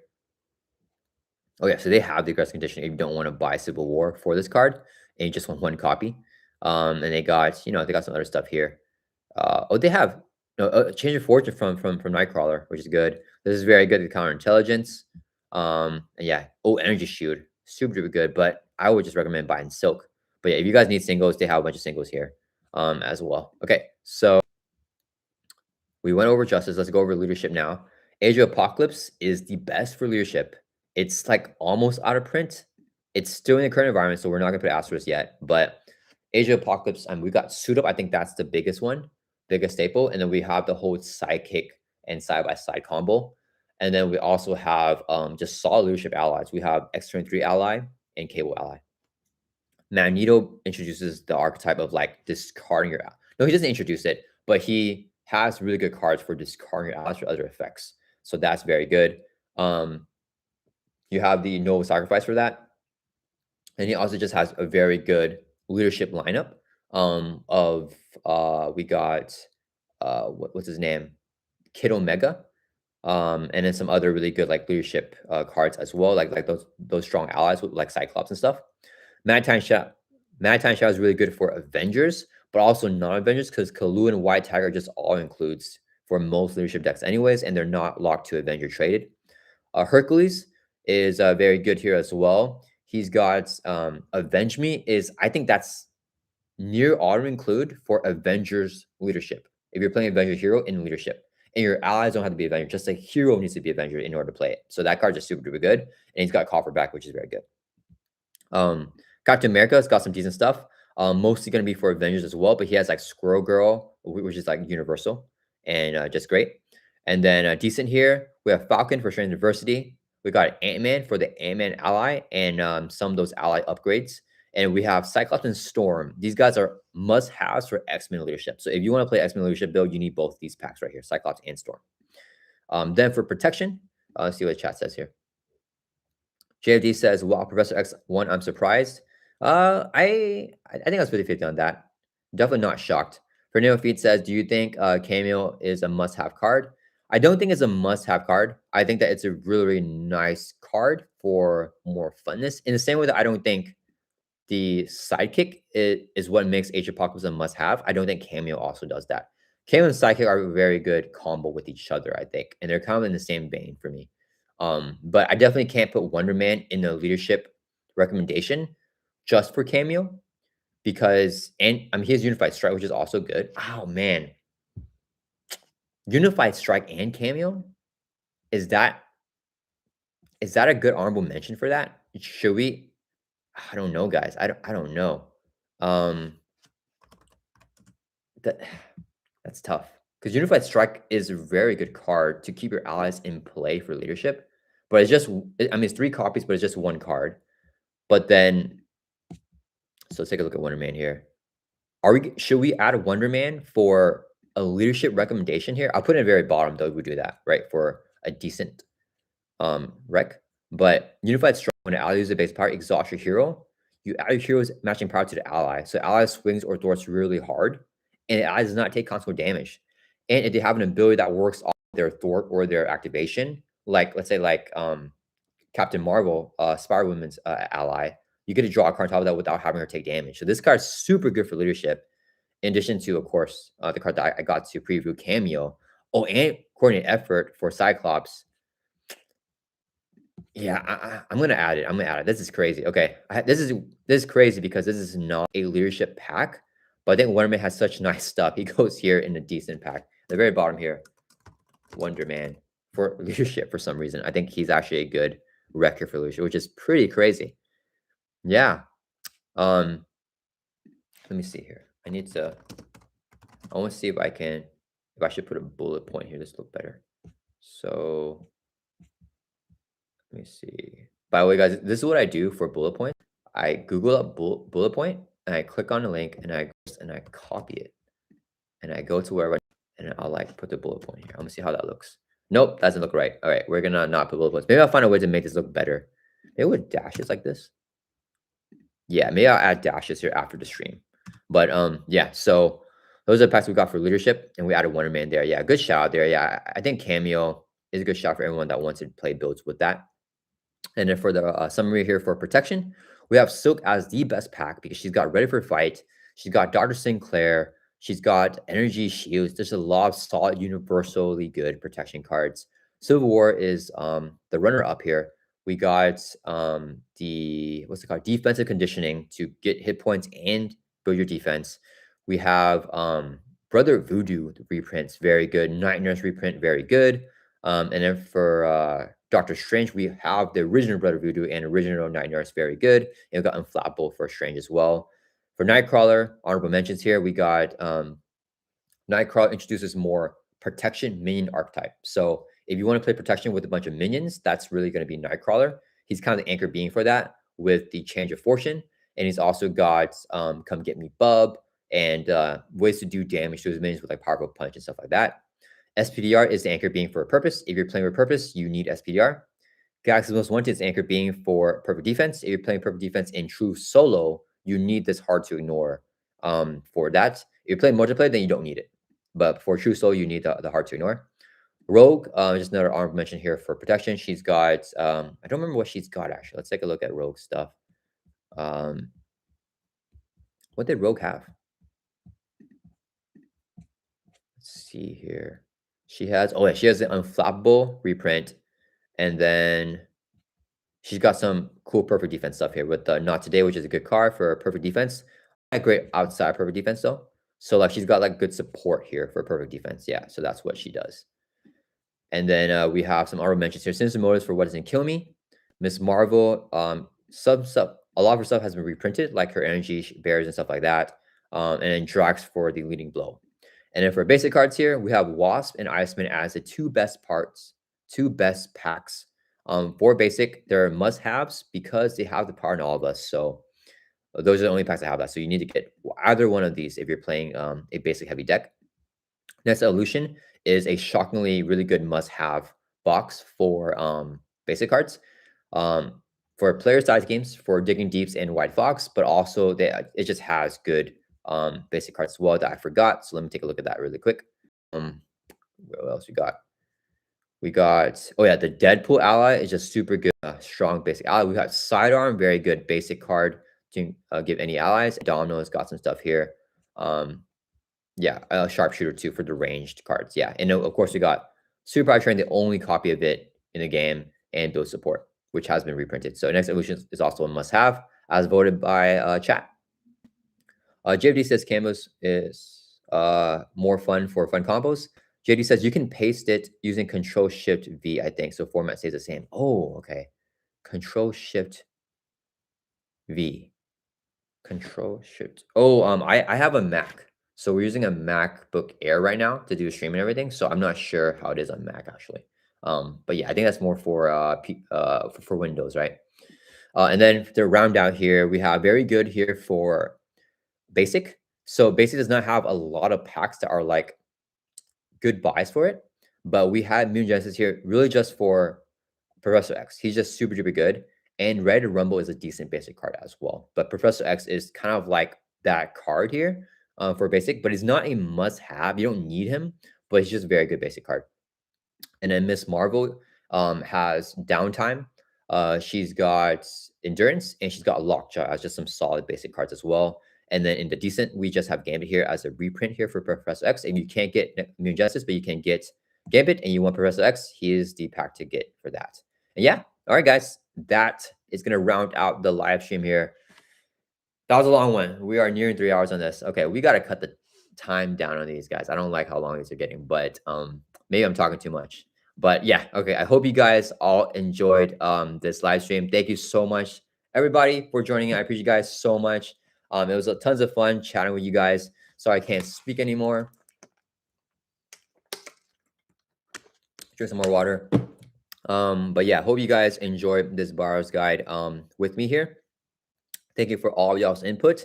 it was yeah, a lot of things I did not see that you guys shouted out that were very, very good. So I'm glad we're able to take a look at that. Protection took the longest because you guys almost every protection pack here you guys mentioned were very good. So yeah, yeah. Narrator says I like the long streams. Vanilla Feed says thank you.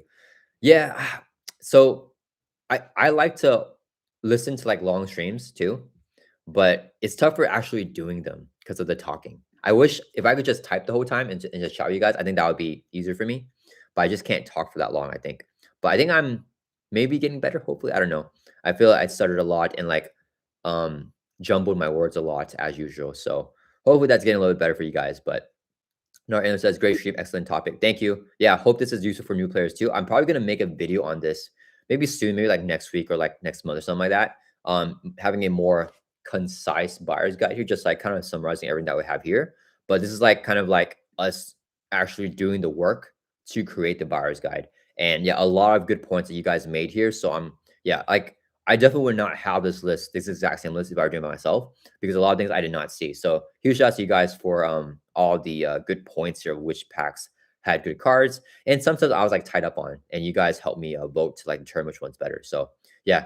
All right, guys. Thank you so much for joining to live stream. I appreciate everyone who chatted and contributed to create this buyer's guide for new players. I will put the link to this in the description of this video as well. I'll probably put a pinned comment here for anyone that wants to just see this buyer's guide without watching the whole video. But yeah, thank you guys so much. I hope you guys all are having a great Monday. Hope this is a great way to start off your week. And I'll see you guys all next week for another live stream. See you later, guys.